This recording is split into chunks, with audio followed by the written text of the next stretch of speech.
ही एक स्मरणीय आणि सुंदर संध्याकाळ निश्चितच खूप काळ आपल्या स्मरणात राहील. मी आदरणीय डॉक्टर महेश गायकवाड सरांना या ठिकाणी विनंती करतोय की आपण या ठिकाणी समोर यावं. सोबतच मी प्रतिभाताईंना देखील विनंती करतोय की आपण या ठिकाणी समोर यावं.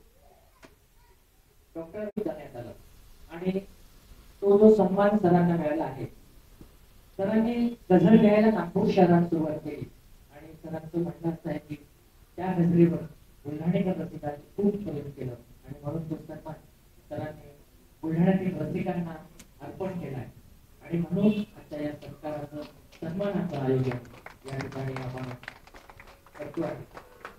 सोबतच सरांशी जे संवाद साधणार आहेत त्या आदरणीय डॉक्टर वैशाली यांना देखील या ठिकाणी समोर या ठिकाणी बोलतोय आणि सोबत आमचा गझलकार विशाल यांना देखील या ठिकाणी समोर बोलतोय. आधीच्या कुठल्याही फारशा औपचारिकता या ठिकाणी न करता आपण सरांच्या स्वागताकडे या ठिकाणी वळणार आहोत. आजच्या या सन्मानाचा मुख्य उद्देश जो आहे आपला, सरांशी आपल्याला संवाद साधायचा आहे. बुलढाण्यात असताना जर एकतर सातत्याने आयोजकाच्या भूमिकेत असतात किंवा सर एखाद्या वेळेस बरेचदा कार्यक्रमाचे अध्यक्ष असतात आणि मग सरांशी जे बोलायचं असतं, सरांच्या मनातल्या ज्या काही गोष्टी असतात ते आपल्याला फार कमी वेळ ऐकायला मिळतात. म्हणून आजचा हा जो संवाद आहे तर या मोकळेपणाने व्यक्त होणार आहे, त्यामुळे आपले काम देखील तृप्त होणार आहे आणि सरांच्या स्वागतासाठी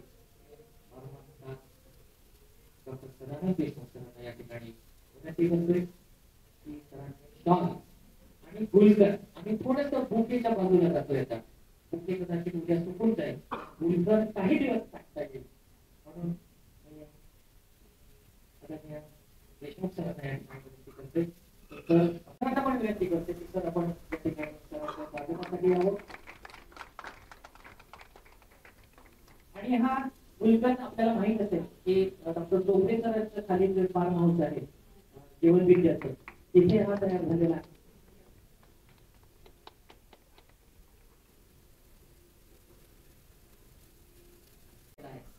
आणि सरांच्या गझलेच्या आणि लिखाणाच्या पहिल्या ज्या रसिक आहेत त्या प्रतिभाताई असतात आणि आपल्या सगळ्यांचं प्रतिनिधित्व प्रतिभाताईच्या करताय. या ठिकाणी विनंती करतोय की आपण शॉल गुलकर या ठिकाणी प्रतिभाताईंचं या ठिकाणी स्वागत करावं.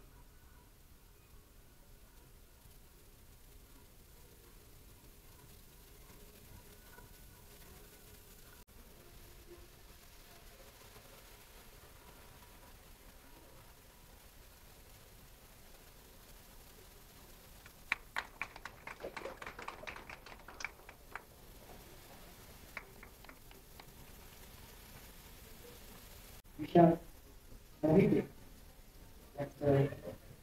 स्वागत करावं. ये बुल्ढानवी डॉक्टर गणेश गायकवाड़ सर, बुल्ढाना वासियों ने कभी सोचा न था यहाँ ऐसा भी कोई आगाज होगा.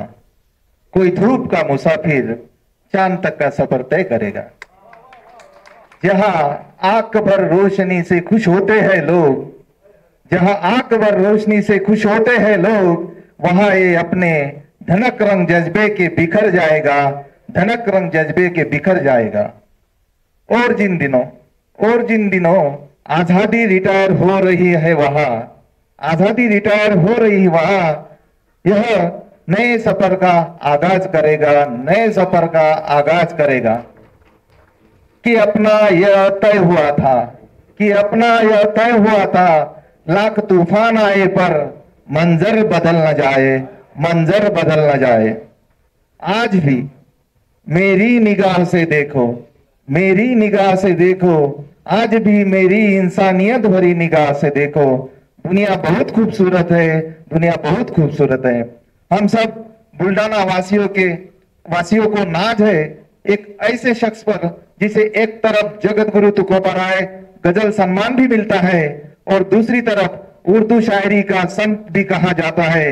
और कहीं होगा क्या ऐसा राष्ट्रीय कथाकथा का कोई प्रतीक वो है हमारे डॉक्टर गणेश गायकवाड़ सर। हमारे बुल्ढानेकर रसिकों के तरफ से डॉक्टर साहब को ये तोहफा। मी doctor Saudatkar sir, Ravindra Salve sir, Subhash Kinolkar sir आपल्या रसिकांचे प्रतिनिधी म्हणून यांना या ठिकाणी समोर बोलवतोय। मी शहीनाताईंना विनंती करतोय, विजयाताईंना देखील विनंती करतोय की सरांचा या ठिकाणी आपण ही फ्रेम देऊ।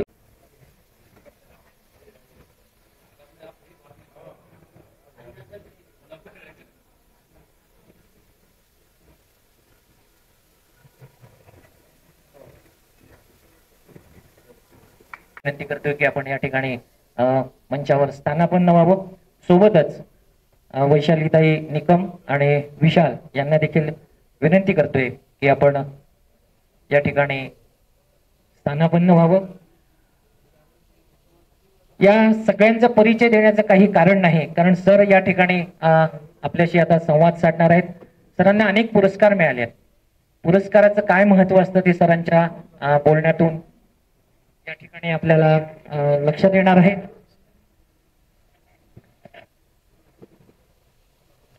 तुम्हारा जिक्र गजल है, तुम्हारी बात गजल है, हमारे साथ हो तुम तो हमारे साथ गजल है, हमें न पूछो हमारा वजूद तुम्हें यारो, हमारा इश्क मजहब, हमारा इश्क है मजहब, हमारी जात है गजल। ज्या जात कुळीशी ज्यांचं साधर्म्य आहे, ज्यांनी ते पाळलेलं आहे आणि ज्यांचं जीवनच गजल आहे, ते आदरणीय गणेश गायकवाड सर यांच्याच ह्या ओळी आहे। मी या ठिकाणी वैशालीताई आणि विशाल यांना विनंती करतोय की आपण या संवादास या ठिकाणी सुरुवात करावी।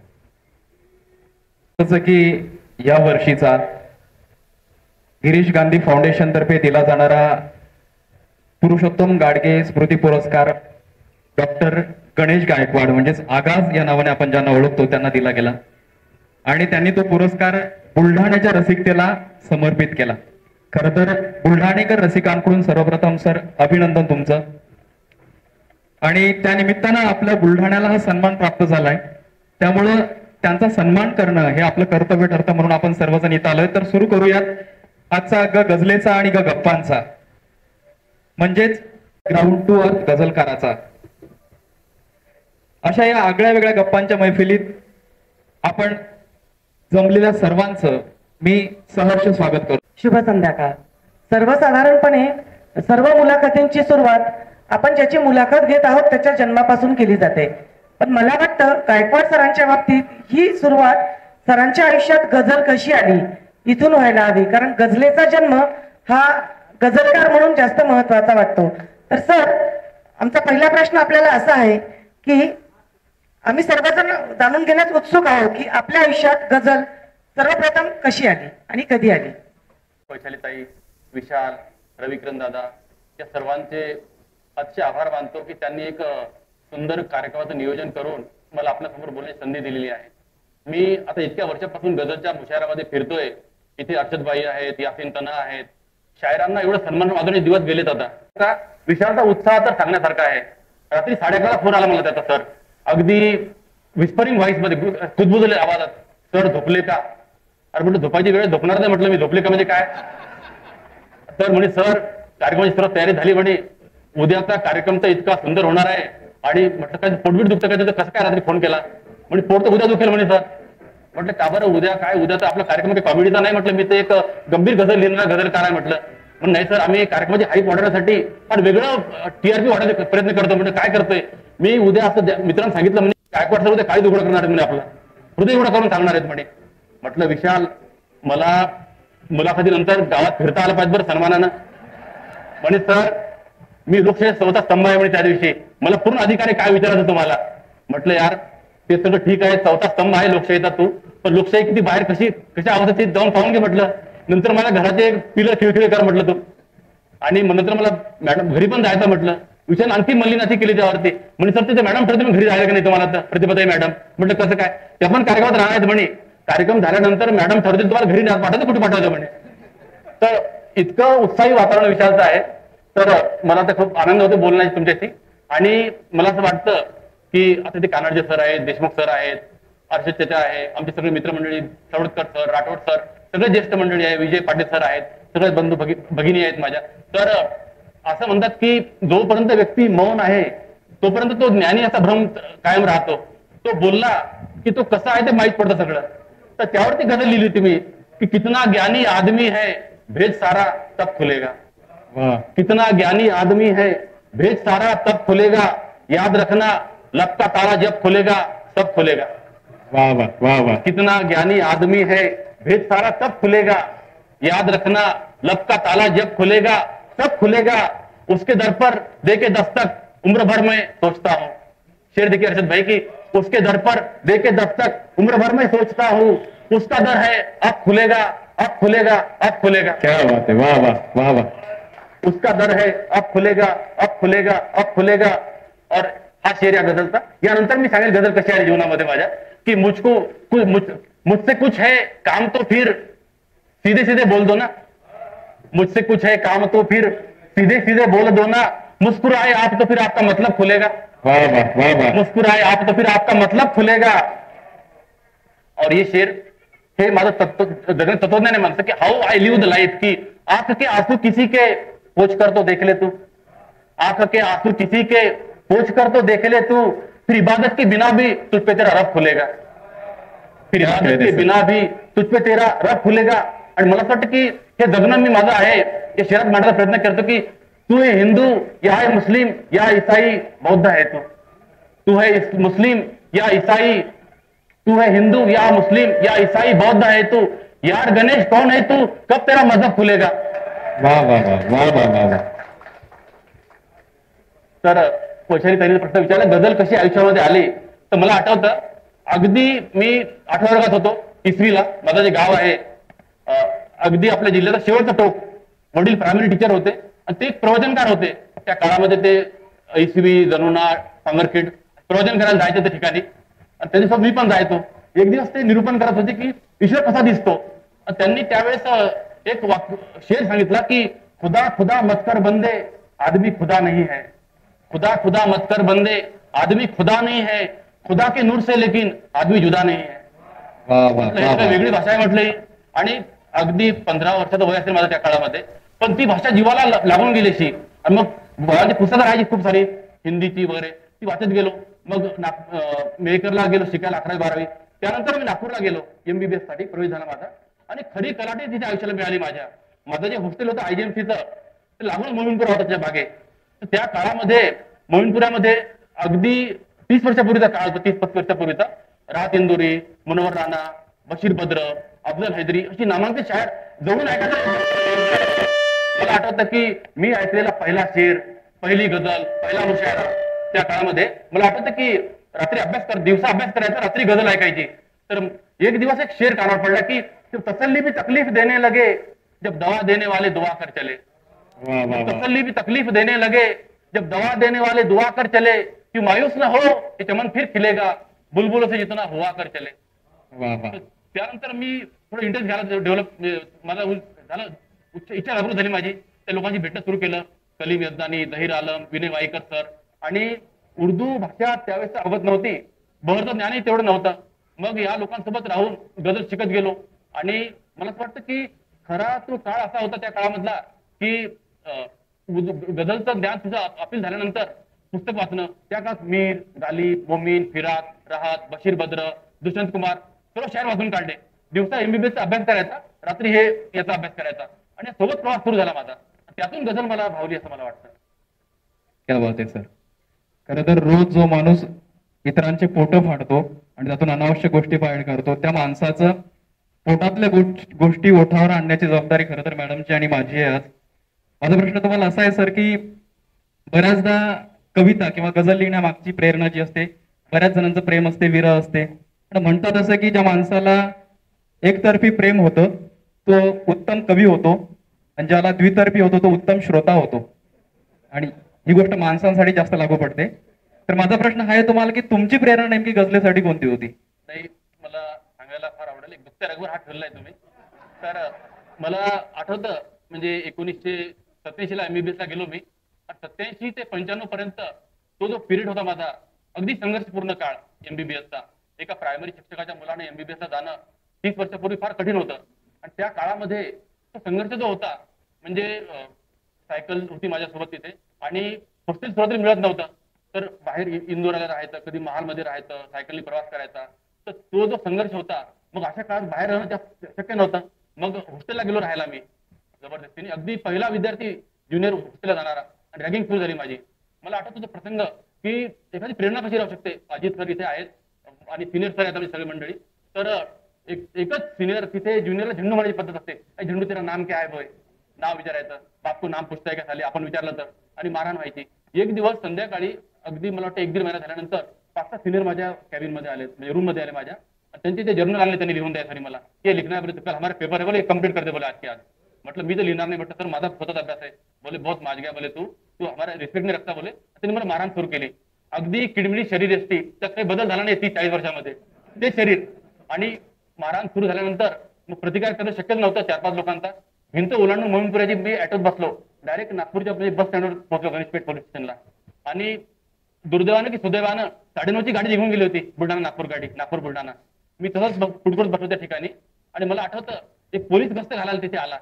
मग त्याने विचारलं, त्याला असं सांगितलं मी असं घडलेलं. बोले आप यहाँ रातभर रह नहीं सकते बोले, मैं हॉस्टेल जा नहीं सकता, मेरी जान को खतरा है वहां पर. तर लगेच पोलीस स्टेशनला फोन लावला. गाडी आली पोलिसांची, मला घेऊन गाडी आयजीएमसीच्या हॉस्टेलला गेली. एनकेडी तेव्हा डीन होते सर त्या कॉलेज हॉस्टेलचे. आणि एनकेडीला बोलवलं त्यांनी. आणि मग सगळी बातमी पसरली थी की गायकवाड ने कंप्लेंट कर दिया सीनियर लोगों की, अब रस्टिकेट हो जाएंगे. एनकेडी ने मला विचारलं, बोले तुम्हारे रस्टिकेट होने का है कि नहीं, ये फैसला ये लड़का करेगा बोले. मग त्याने मला विचारलं, गायकवाड कहाँ भाग के जा रहा बोले तू. मैंने बोला सर मैं तो यहाँ पढ़ने के लिए आया था, मेरी तो इतनी लड़ने के लिए आया नहीं था मैं. अब ये लड़कों का क्या फैसला कर दो बताइए बोले आप. त्यांनी मला सांगितलं एनकेडी म्हणे, गणेश देख बोले, आज से ऐसी ही प्रताड़ना कई साल पहले गांधी जी की हुई थी बोले, साउथ अफ्रीका में. गोरों ने उनको भगा दिया था, रेलवे से निकाल दिया था बोले, लेकिन उन्होंने गोरों को माफ कर दिया. और बाद में ऐसा आंदोलन किया कि गोरों को देश छोड़कर भागना पड़ा बोले. ऐसा आप कर सकते बोले, आप इनको माफ कर दो, रॅगिंग खत्म हो जाएगी बोले. आणि मला आठवतो प्रसंग, मी त्या सिनियर लोकांना माफ केलं, रॅगिंग बंद झाली माझी त्या दिवसापासून. माझे मित्रही सोबत राहायला आले त्या दिवसापासून. आणि मला असं वाटतं की तो खरा प्रेरणादायी प्रसंग माझा आहे की आपण जर हिंमत केली तर काही होऊ शकतं. आणि त्यानंतर मग सर एक गजलचा शेर झाला होता की पराई आंख का आंसू जिसे अपना नहीं लगता, हमारे साथ फिर उसका कोई रिश्ता नहीं लगता. वाह वाह. पराई आंख का आंसू जिसे अपना नहीं लगता, हमारे साथ फिर उसका कोई रिश्ता नहीं लगता.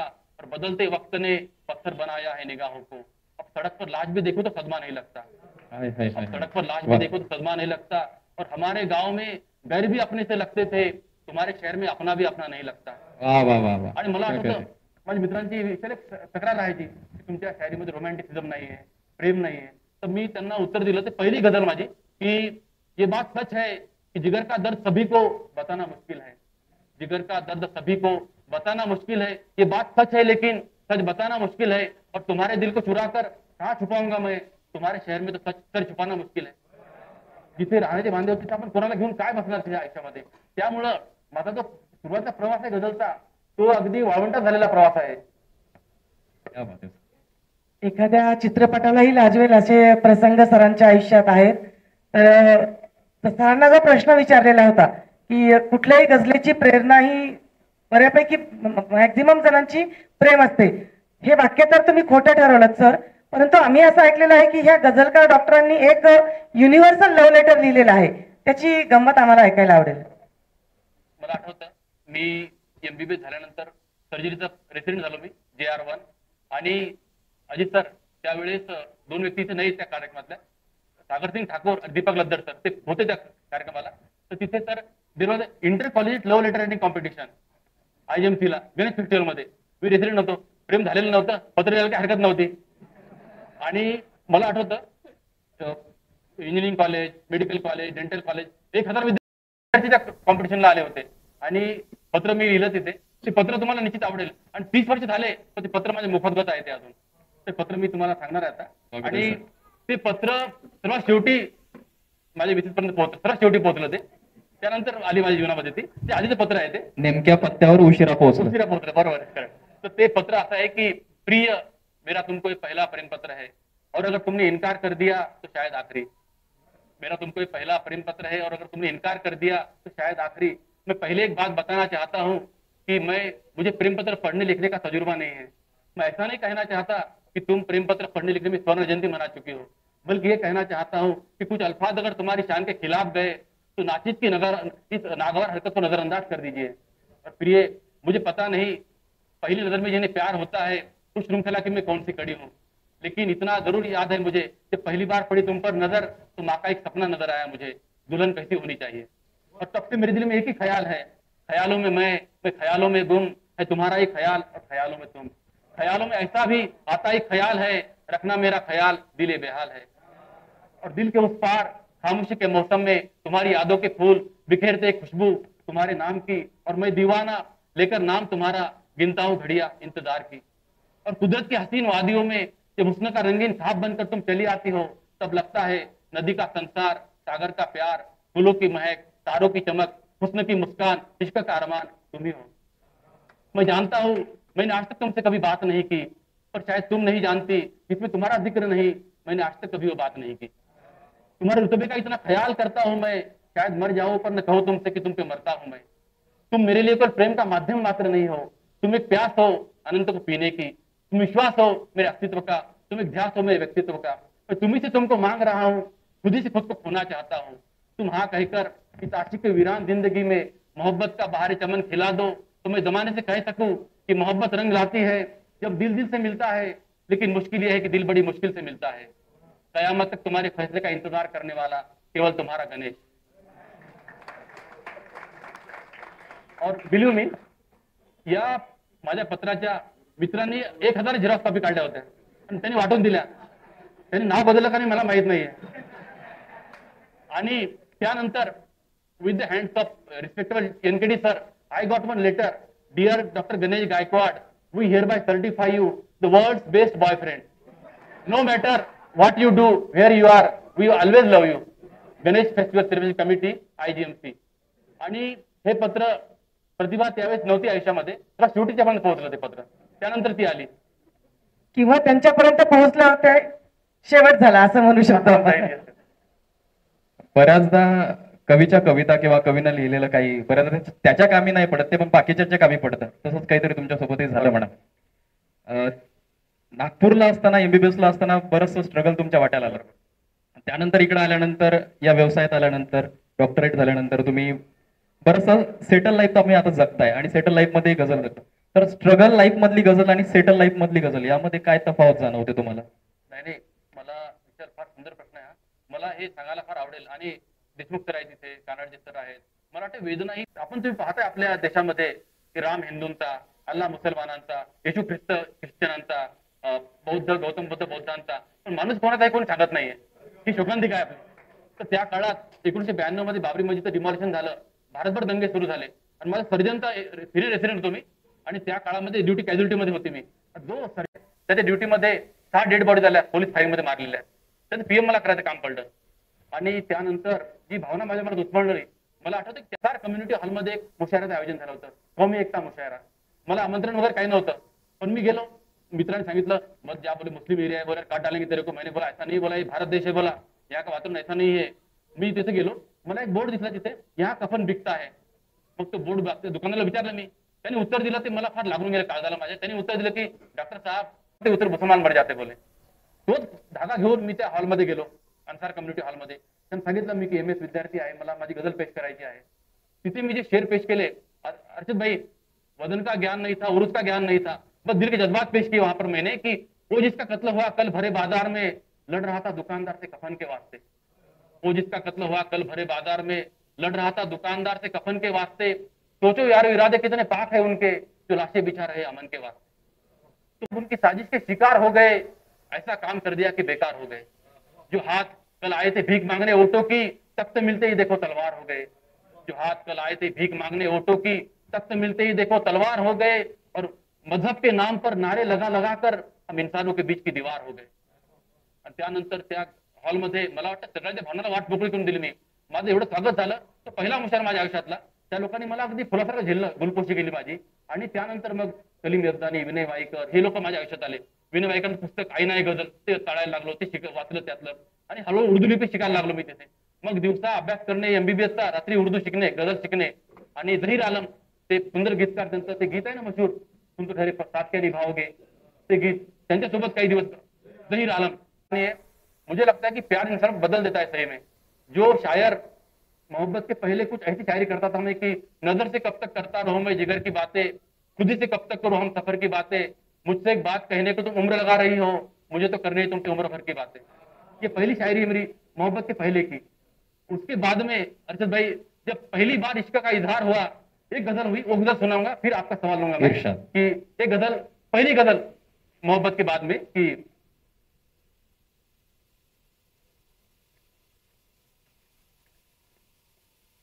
मतलब देखिए गजल का, दिल मेरा गालों पे तेरे तिल हुआ, दिल मेरा गालों पे तेरे तिल हुआ, एक पत्थर फूल के काबिल हुआ। दिल मेरा गालों पे तेरे तिल हुआ, एक पत्थर फूल के काबिल हुआ, और रही गुजर हो गई है मंजिल मेरी जब से कारवां में तू शामिल हुआ। रही गुजर हो गई है मंजिल मेरी कारवां में जब से तू शामिल हुआ, और इस जहां की अब जरूरत ही नहीं, इस जहां की अब जरूरत ही नहीं, तू गजल तू मेरी महफिल हुआ, तू गजल तू मेरी महफिल हुआ, और तुझ तलक मैं कैसे पहुंचू ए खुदा, तुझ तलक मैं कैसे पहुंचू ए खुदा, खुद से खुद तक का सफर मुश्किल हुआ। ये गजल, पहली गजल, बिल्कुल सफर मुश्किल हुआ। सर, तुमच्या आयुष्यात आलेल्या गझलेविषयी आणि म्हणजेच मॅडम विषयी आणि त्या काळातलं इंटरकास्ट मॅरेज ही सुद्धा एक वेगळीच इंटरेस्टिंग स्टोरी असेल, तर त्याविषयी थोडं आम्हाला ऐकायला आवडेल डिटेलमध्ये. देखिए, इश्क का इजहार मैंने पहले किया था, अब उस औरत की मेहरबानी मुझ पर, मैं तो यहाँ पे ये इजहार करने में मुझे कोई दिक्कत नहीं है कि आदमी शराबी के साथ कोई औरत जिंदगी बिता सकती है, शायर के साथ बहुत मुश्किल है। 28 साल से मेरे गजल के पहले श्रोता है वो रात को कभी बेरात उठा के उसको गजल सुनाता हो, शेर सुनाता हो, और अब तो और अरशद भाई को जितना वजन का ज्ञान है उतना वजन का क्या उसको ज्ञान हो गया है, इतनी उसको उर्स की जानकारी है। बहुत बार मेरा वजन कम देखती है, शायद गजल का ज्यादा वजन देखती हो, ऐसी ऐसी। और तो और मुझे लगता है कि जो व्यक्ति आपकी कला पर प्रेम करता है वो कभी नाराज नहीं हो सकता आपसे। एक बहुत दिलचस्प किस्सा है, मुझे तो एक सिंगापुर गए थे हम परिवार के साथ में, तो बच्चों ने कुछ तस्वीरें खींची हमारी, तो बाद में जब हम यहाँ पे आए तस्वीरें डेवलप हुई, तो गलती से उसमें मेरा और प्रतिभा का वो फोटो डिलीट हो गया। फिर उस पर थोड़ी नाराजगी जाहिर हो जाती है, लेकिन उसको मनाने का तरीका मुझे आता है। तो एक शेर सुनाया मैंने कि सर्दी के लिहाफ को गर्म मौसम में ढूंढती है, शेर देखिए सर कि सर्दी के लिहाफ को गर्म मौसम में ढूंढती है, मैंने उसे दिल में रखा है वो एल्बम में ढूंढती है। सर्दी के लिहाफ को गर्म मौसम में ढूंढती है, मैंने उसे दिल में रखा है वो एल्बम में ढूंढती है। और एक शायर, तो किसी अपने चाहने वालों का नाराजगी दूर करने का सबसे अच्छा तरीका है कि उसे शेर सुना दीजिए, वो नाराजगी दूर हो जाती है विचार। सर, नागपूर कशी विस्तारली? नाही, कसं आता ज्या क्षेत्रामध्ये मी इथे काम करतो, एक सर्जन म्हणून 28 वर्ष झाले मला इथे, आणि माझी गजल माझ्यासोबत मोठी झाली नागपूरहून, तर फक्त आगाचा स्क्रिप्ट घेऊन इथे आलो होतो मी, आगात. त्यानंतर इथे आल्यानंतर मग मंदिर बदलणं जाए, कभी सोचाना था, धूप का मुसाफिर. तर मला असं वाटतं की शायराला सजग होणं फार आवश्यक आहे. जोपर्यंत तादात्म्य तुम्ही होत नाही ते गजल सोबत, एकरूप होत नाही, तोपर्यंत गजल तुम्हाला प्रसन्न होत नाही. म्हणजे एक शेर लिहिला होता मी, अर्षद भाई, मतलब ये है कि जब कोई ख्वाब हकीकत में उतर जाए तो गजल होती है. गजल कैसे होती है?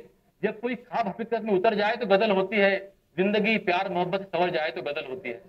और गजल सिर्फ आंखों की नुमाइश का नाम नहीं दोस्तों, ये मोती है, पलकों पे ठहर जाए तो गजल होती है. और गिले शिकवे भुलाकर जब मिलते हैं दो भाई, कोई दीवार टूट के गिर जाए तो गजल होती है. गिले शिकवे भुलाकर जब मिलते हैं दो भाई, कोई दीवार टूट के गिर जाए तो गजल होती है. और गजल होती है बेटी के मोहब्बत जैसी मीठी. शेर देखिए, परिवार का बहुत महत्व है शायरी में कि गजल होती है बेटी के मोहब्बत जैसी मीठी. ये दिल का टुकड़ा पिया के घर जाए तो गजल होती है. दिल का टुकड़ा पिया के घर जाए तो गजल होती है. और गजल होती है माँ के आंचल जैसी विशाल, उसकी दुआओं में जिंदगी निखर जाए तो गजल होती है. उसकी दुआओं में जिंदगी निखर जाए तो गजल होती है. और बाप को बरगद का पेड़ समझते हैं बच्चे, बाप को बरगद का पेड़ समझते हैं बच्चे, उसके साये में जिंदगी गुजर जाए तो गजल होती है. तर इथे नागपूरला आल्यानंतर गझलचा प्रवास सुरूच आहे. आणि मला असं वाटतं की गझल कुठे सुचेल सांगता येत नाही काही. मला तर 2-3 किस्से सांगावेसे वाटतं तुम्हाला. ओपीडी मध्ये म्हणजे जनरली विचारला की सरांना वाटतं की गायकवाड गझल आली म्हणजे गझल पहाडात जात, गाडी घेऊन जाते कुठे पहाडामध्ये, काय वापस असं काही नाही ते. गझलचे मित्र कुठे सुचतात मला, कुठे पण. म्हणजे 2-3 किस्से सांगण्यासारखे आहेत. ओपीडी मध्ये अगदी तो किस्सा नेहमी सांगितला तरी त्याचं काही नवीन मिळतं मला त्यामध्ये. एक पेशंट माझ्या कॅबिन मध्ये त्यांना तपासलं, मी त्यांना औषध लिहून दिली. जाताना त्यांनी तक्रार केली, सर कि आपका ट्रीटमेंट तो बहुत अच्छा है बोले सर, लेकिन मेरी एक शिकायत है बोले. क्या? बोले आपकी जो रिसेप्शनिस्ट है उसको बात करने की तमीज नहीं। मैंने क्या हुआ भाई, क्या बात है? बोले मैं इतना बिजी आदमी हूँ, इतना रिस्पेक्टेबल आदमी हूँ, और आपकी जो रिसेप्शनिस्ट है वो कहती है कि आपका नंबर आने का टाइम है, लाइन में बैठे, जल्दबाजी मत कीजिए। अरे बोले सर आदमी देखकर बोलना चाहिए। बोले बता मित्र जरा गजल आदमी देखकर बोलला चाहिए। मी त्यांचं कंट्रोल केलं, शांत केलं त्यांना। माझी कॅबिन बंद केली 10 मिनिटे, उसको गिरह लगाई मैंने। उर्दू मध्ये रिवायत है मॅडम, उर्दूचा एक मित्रांचा गिरह लावतो आपण, गाठ बांधतो त्याची, की बात को हर घड़ी तोलना चाहिए, आदमी देखकर बोलना चाहिए। बात को हर घड़ी तोलना चाहिए, आदमी देखकर बोलना चाहिए। और क्या तुम्हें अभी तक पता ही नहीं दिल का राज कब कहाँ खोलना चाहिए? क्या तुम्हें अभी तक पता ही नहीं दिल का राज कब कहाँ खोलना चाहिए? और हर कोई फिर तेरा यार हो जाएगा, हर कोई फिर तेरा यार हो जाएगा, शहद को लफ्ज में घोलना चाहिए। और उनके दिल में अगर तुम्हें जगह चाहिए, उनकी हर बात पर डोलना चाहिए। असं गझलचं तंत्र आहे की मिसरा भेटला की आपण गझल लिहू शकतो। सर ह्याच गझल कुठे आणि कुठेतरी किस्सा ऐकला होता आपला प्रोझनचा, तोही ऐकायला आवडेल. नाही तेच याला कंटिन्यू करता येईल मला, की गझलचे किस्से, गझल पूर्ण कुठेही होऊ शकते. मला आठवतं काही वर्षापूर्वी मी आणि प्रतिभा आम्ही औरंगाबादला गेलो, प्रोझोन मॉलमध्ये एक कोट घेतला माझ्यासाठी. It was costing 10,000 rupees. म्हटलं ये तो बहुत महंगा है भाई. तर मिसेस म्हटलं की चीज अच्छी हो तो पैसा नहीं देखा जाता. अरे म्हटलं ते मिसरा हो गया. पुन्हा मी ट्रायल रूम मध्ये गेलो आणि बिलीव में 20 मिनट बाहर निकला नहीं मैं. बाहर निकला, गजल लेके बाहर निकला मैं. बाहर से परेशान, क्या कर रहा है, ट्रायल क्या ले रहा है आदमी ये. गजल ऐसी हो गई कि फिर सस्ता है कि महंगा नहीं देखा जाता, चीज अच्छी हो तो पैसा नहीं देखा जाता. फिर सस्ता है कि महंगा नहीं देखा जाता, चीज अच्छी हो तो पैसा नहीं देखा जाता. और उसने मतलब देखिए कि फासला कम है या ज्यादा नहीं देखा जाता, धुन मंजिल की तो रास्ता नहीं देखा जाता. फासला कम है या ज्यादा नहीं देखा जाता, धुन मंजिल की तो रास्ता नहीं देखा जाता. और यार सच्चा है तो सीने से लगा लो उसको, यार सच्चा है तो सीने से लगा लो उसको. इश्क में यार का शिजरा नहीं देखा जाता, इश्क में यार का शिजरा नहीं देखा जाता. आणि असं वाटतं मला की गझलचा रात्री बिरात्री कधी गझल सुचू शकते. अगदी एक फार महत्वाचा किस्सा, की आपण जेव्हा रुग्णसेवा करतो असे प्रसंग येत असतात की काही महिन्यापूर्वी रात्री दिवसभर ओपीडी चालल्यानंतर लवकर मी वरती गेलो, झोपू गेलो 9 वाजता. एक पेशंट आले आमचे. पेशंटला पोट अगदी 4 दिवसांपासून त्रास आहे, पोट दुखायचा. पण त्यांनी सांगितलं कंपाऊंडरला की सर को बुलाओ, बोले पेट दुख रहा बताना है, 4 दिन तकलीफ है. मग त्यांनी फोन केला मिसेसला. मॅडमने सांगितलं की सर सो गए, अभी कल आना. त्यांनी परत कॉल केला लड़के ने. वो मैडम बोल रहे कि इतने कैसे क्या सो गए सर. तो उत्तर दिया प्रतिभा ने कि थक गए तो नींद आनी लाजमी है, बोल दे उनको. बोले मेरी नींद खुल गई, मुझे मिसरा हो गया. थक गए तो नींद आनी लाजमी है. फिर मैंने उनको देख के आया पेशेंट को, मैंने तुमने मेरी तो नींद उड़ा दी, अभी इसको गिरे लगानी पड़ेंगे. और फिर गजल हो गई कि थक गए तो नींद आनी लाजमी है, सोने दीजिए वो भी आखिर आदमी है. थक गए तो नींद आनी लाजमी है, सोने दीजिए वो भी आखिर आदमी है. और रोज मंदिर जाके तुम क्या मांगते हो, रोज मंदिर जाके तुम क्या मांगते हो, रोज मंदिर जाके तुम क्या मांगते हो, जिंदगी में अब तुम्हारी क्या कमी है. और एक शेर उसमें कहा कि खार जैसी चुभ रही है उसकी बातें, खार जैसी काटे चुभ रही है उसकी बातें, सुन लीजिए उसका लहजा शबनमी है, सुन लीजिए उसका लहजा शबनमी है. और गाड़ी मंगला बीवी बच्चे कार सब कुछ तो है, जिंदगी में फिर कुछ कमी है. ये कमी की तलाश में करते रहता हूँ. और मुझे लगता है कि ये कमी मेरी जिंदगी की प्रेरणा है. लोगों को लगता है कि आदमी को क्या तकलीफ हो, क्या परेशानी होगी. उस पर एक शेर लिखा था मैंने कि देखकर मुझको सबको गुमा होता है, शक होता है कि देखकर मुझको सबको गुमा होता है, इतना खुशहाल आदमी कहाँ होता है, इतना खुशहाल कोई शख्स कहाँ होता है. और लज्जते गम को समझने की जरूरत है हमें, गम की लज्जते गम को समझने की जरूरत है हमें. बस इसी अदा से हर दर्द हुआ होता है. सरांनी सांगितलं, गझलचा सांगितला. माझी तुमच्या सगळ्यांना एक सूचना आहे की जेव्हा तुम्ही कपडे घ्यायला जाल आणि कोणी जर आत गेलेलं असेल तर त्याला डिस्टर्ब करू नका, आत एखादी गझल तयार होऊ शकते. सर एक प्रश्न असा होता की प्रत्येक माणसाला एक छंद असायला पाहिजे असं म्हणतो आपण. तर बऱ्याचदा छंद आपल्याला वाईट काळात सोबत करतो. तुमच्या आयुष्यात एक अपघात झाला होता, त्यानंतर तुम्ही 6 महिने स्वतःच्याच दवाखान्यात ऍडमिट होते. त्यावेळेस गझलेनं तुम्हाला कशी सोबत केली याचं उत्तर सांगू शकाल? बरोबर विचारलं. एक फार महत्वाचा प्रश्न. 15 वर्ष झाली त्या घटनेला. 2008 मध्ये जूनच्या 13 तारखेला, फ्रायडे 13, आपण काही मानत नाही, परंतु आम्ही हैदराबादवरून मी मिसेस आम्ही मुलीसोबत आम्ही येत होतो तिकडनं डोंगावरून. एक 120च्या स्पीडनं गाडी आली समोरून, धडकली आमच्या गाडीला. आणि मला तर आठवत नाही हेड इंजुरी असल्यामुळं, पण नंतर मला कळलं पाय माझा, मिसेसचा हात, स्पाईन, रिप, मुलाला काच लागले, नंतर मग इथे ऍडमिट केलं, नंतर मग नागपूरला शिफ्ट केलं, ऑपरेशन झालं. पण त्या काळामध्ये इतके आघात झाल्यानंतर मला असं जाणवलं की लोकांचं आपल्यावर जर प्रेम असेल तर आपल्याला काही भीती वाटत नाही. मला काही असं वाटलं नाही की माझं काही वाईट होईल म्हणून. आणि त्या काळामध्ये खरं तर सरांचं पुस्तक 12 मास ते परत वाचत होतो मी, वाचायला घेतलं. साई में धूप दुष्यंत कुमार गझल त्यांचं पुस्तक, ते पुस्तक वाचलं. आणि त्या काळात मग कबीर सोजांची स्क्रिप्ट तयार झाली. तो गझल आठवते मला. बेडवर फक्त 6 महिने राहायचं, छताकडे पाहायचं. मिसेसना मी एकाच रूम मध्ये आपल्याच हॉस्पिटलला ऍडमिट होतो ऑपरेशन करून आल्यानंतर. तिथे गझल लिहिली मी की न भूलेगा कभी वो मंदिर देखा है, अपनी मौत को मैंने छूकर देखा है. न भूलेगा कभी वो मंदिर देखा है, अपनी मौत को मैंने छूकर देखा है. और कंठ नीला हुआ था जिससे भोलेनाथ का, विश्व सारा मैंने भी पीकर देखा है. कंठ नीला हुआ था जिससे भोलेनाथ का, विश्व सारा मैंने भी पीकर देखा है. और काम दुआ के करो व्यर्थ नहीं जाते, असर दुआओं का मैंने खुद पर देखा है. कारण मला आठवतं कुठलंही राजकीय पाठबळ नाही, कुठलंही काही नाही, फक्त लोकांची सेवा करणे, शब्दाच्या माध्यमातून, सर्जेच्या माध्यमातून. लोकांनी माझ्यासाठी मंदिरांमध्ये प्रार्थना केल्या, मस्जिदमध्ये दुआ केल्या, नमाज अदा झाल्या. हे प्रेम मला जगायला फार बळ देतं. त्यानंतर मला आठवतं 3 महिन्यानंतर व्हीलचेअरवर घेऊन मी ऑपरेशन सुरू केल्यापासून. आणि त्यानंतर मग तो शेर तयार झाला की टूटे हुए परों से परवाज कर रहे हैं, हम फिर नए सफर का आगाज कर रहे हैं. टूटे हुए परों से परवाज कर रहे हैं, हम फिर नए सफर का आगाज कर रहे हैं. और जिस दर्द से जमाना बेजार हो रहा है, उस दर्द को हम अपना दमसाज कर रहे हैं. तर मला असं वाटतं की वेदना ही प्रेरणा तर आहेच गझलेची, आणि तादात्म्य गझल खूप मागते. एक गझल सुंदर गझल आहे. गझल जनरली 5 शेर, 7 शेर, 10 शेराची असते. या इसमें कुछ ज्यादा शेर है. पहिला शेर असा आहे गझलचा की इश्क में मैं उसका इतना हो जाता हूँ, इश्क में मैं उसका इतना हो जाता हूँ, उसकी आंखें और चेहरा हो जाता हूँ, उसकी आंखें और चेहरा हो जाता हूँ, उसको गहरी नींद आए इसकी खातिर. म्हणजे प्रेमामध्ये माणूस काय काय होऊ शकतो बघा. या गझलमध्ये लिहिलंय मी की उसको गहरी नींद आए इसकी खातिर, चादर तकिया बिस्तर हो जाता हूँ, चादर बिस्तर तकिया हो जाता हूँ. और तुम फूलों की संगत में रहते रहते, आप सबको नजर कर रहा हूँ शेर में कि तुम फूलों की संगत में रहते रहते मैं भी थोड़ा खुशबू जैसा हो जाता हूँ. तुम फूलों की संगत में रहते रहते मैं भी थोड़ा खुशबू जैसा हो जाता हूँ. उसकी चाहत गिरह लगाती है मुझको, मैं गजल का ऐसा मित्रा हो जाता हूँ. उसकी चाहत गिरह लगाती है मुझको, मैं गजल का ऐसा मित्रा हो जाता हूँ. और जिनकी कोई पहचान नहीं है दुनिया में, मैं गजल में उनका चेहरा हो जाता हूँ. जिनकी कोई पहचान नहीं है दुनिया में, मैं गजल में उनका चेहरा हो जाता हूँ. उसको सच्चा साबित करने की खातिर सबके आगे मैं झूठा हो जाता हूँ. उसको सच्चा साबित करने की खातिर सबके आगे मैं झूठा हो जाता हूँ. और बूढ़े मुझको अपने हाथ की लाठी समझते हैं, बूढ़े मुझको अपनी लाठी कहते हैं. बच्चों के लिए मैं खिलौना हो जाता हूँ, बच्चों के लिए मैं खिलौना हो जाता हूँ. और शेर अपना कि मुझसे दिल लगाने वालों ध्यान रखो, इश्क में मैं बिल्कुल बच्चा हो जाता हूँ.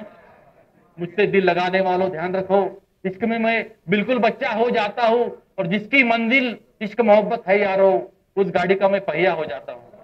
जिसकी मंजिल इश्क मोहब्बत है यारो, उस गाड़ी का मैं पहिया हो जाता हूँ. और जितना जितना लोग खंगाले हैं मुझको, उतना उतना मैं गहरा हो जाता हूँ.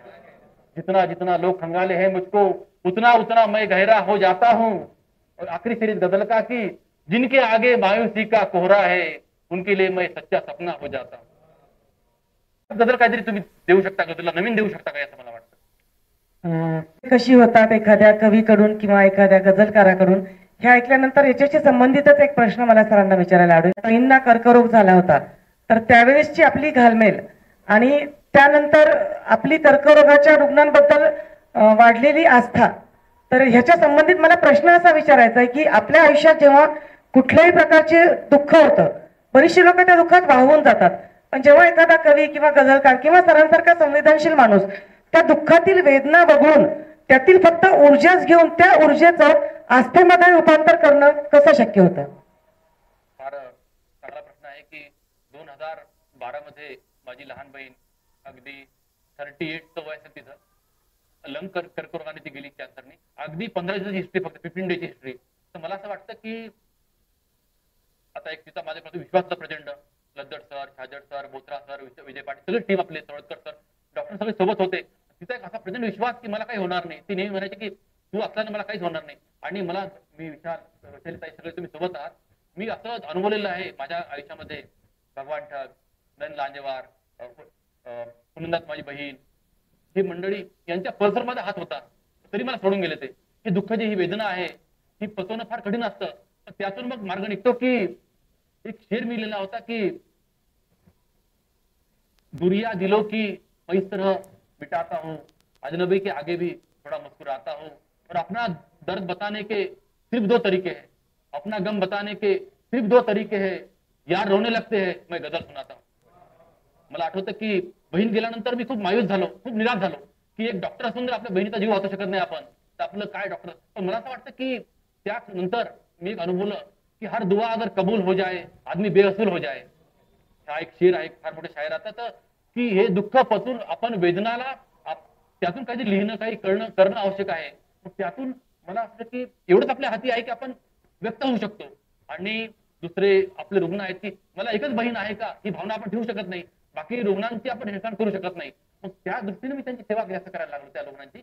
आणि मग की तिच्या मेमरीमध्ये गझल लिहिली मी की खुशबू हो इन हवाओं में जिंदा रहोगी मैं, अहबाब की दुआओं में जिंदा रहूंगी मैं, और आएगी रुत बहार की ढूंढेंगे सब मुझे, मासूम इल्तिजाओं में जिंदा रहूंगी मैं, और भैया मेरी दवा का असर तू भी देखना, हरदम तेरी दुआओं में जिंदा रहूंगी मैं. तर मला असं वाटतं की दुःखाने माणसं कोलमडून जातात, पण जो शायर असतो, सच्चा शायर, दुःख पचवायला लागतो. मला असं वाटतं की आपण काय ठरवलंय समाजाने, आपल्या भारतीय समाजाने, विष फक्त शंकराने पचवायचं, आपण दारू पचवायची फक्त. ही आपली भावना आहे. विष पचवायची जबाबदारी महादेवाची, आपण नाही. विष आपणही पचवायला शिकलं पाहिजे असं मला वाटतं. ही माझी स्वतःची भावना आहे. आणि त्यानंतर मला असं वाटतं की गझल म्हणजे दुःख वेदना हे जीवनाचा अविभाज्य भागच आहे. आणि त्यामुळं मला एक शेर आठवतो अर्षद भाई कि तारों से भरी राह गुजर लेके गई है, ये सुबह चिरागों का नगर लेके गई है, और तुमको तो पता होगा हमरा तुम ही तो थे, दुनिया मेरे ख्वाबों को किधर लेके गई है, और प्यासे थे तो पानी को पुकारा था हमने, नदी इधर आई है तो घर लेके गई है. नरेंद्र भगवान ठग, शिंगारे साहेब, माझी बहीण, हे आपल्या जीवलगाचं जाणं फार वेदनादायी असतं. पण त्याला आपण माणूस शेवटी आपण काही करू शकत नाही. आपल्या गझलेतून आपण त्या श्रद्धांजली अर्पण करू शकतो, लिहू शकतो, वेदना व्यक्त करू शकतो. एवढंच आपल्या हाती असं मला वाटतंय. खरं तर मग गझलकाराला किंवा कवीला आणि त्यासोबतच पूर्ण जगाला उभारी देण्याचं काम करतं किंवा त्यातून बाहेर काढण्याचं काम करतं असं म्हणायला हरकत नाही. आता तुम्ही एक प्रतिथयश डॉक्टर आहात, त्यासोबतच प्रतिभावंत आणि लोकप्रिय शायर सुद्धा आहात.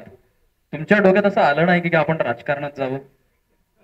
कारण तसं राजकारणाविषयी माझं मत मी एका शेर सांगतो तुला की वो एक शेर याद है मुझे कि सियासत मजलूमों पर क्या एहसान करती है, या आंखें छीन लेती है और चश्मे दान करती है.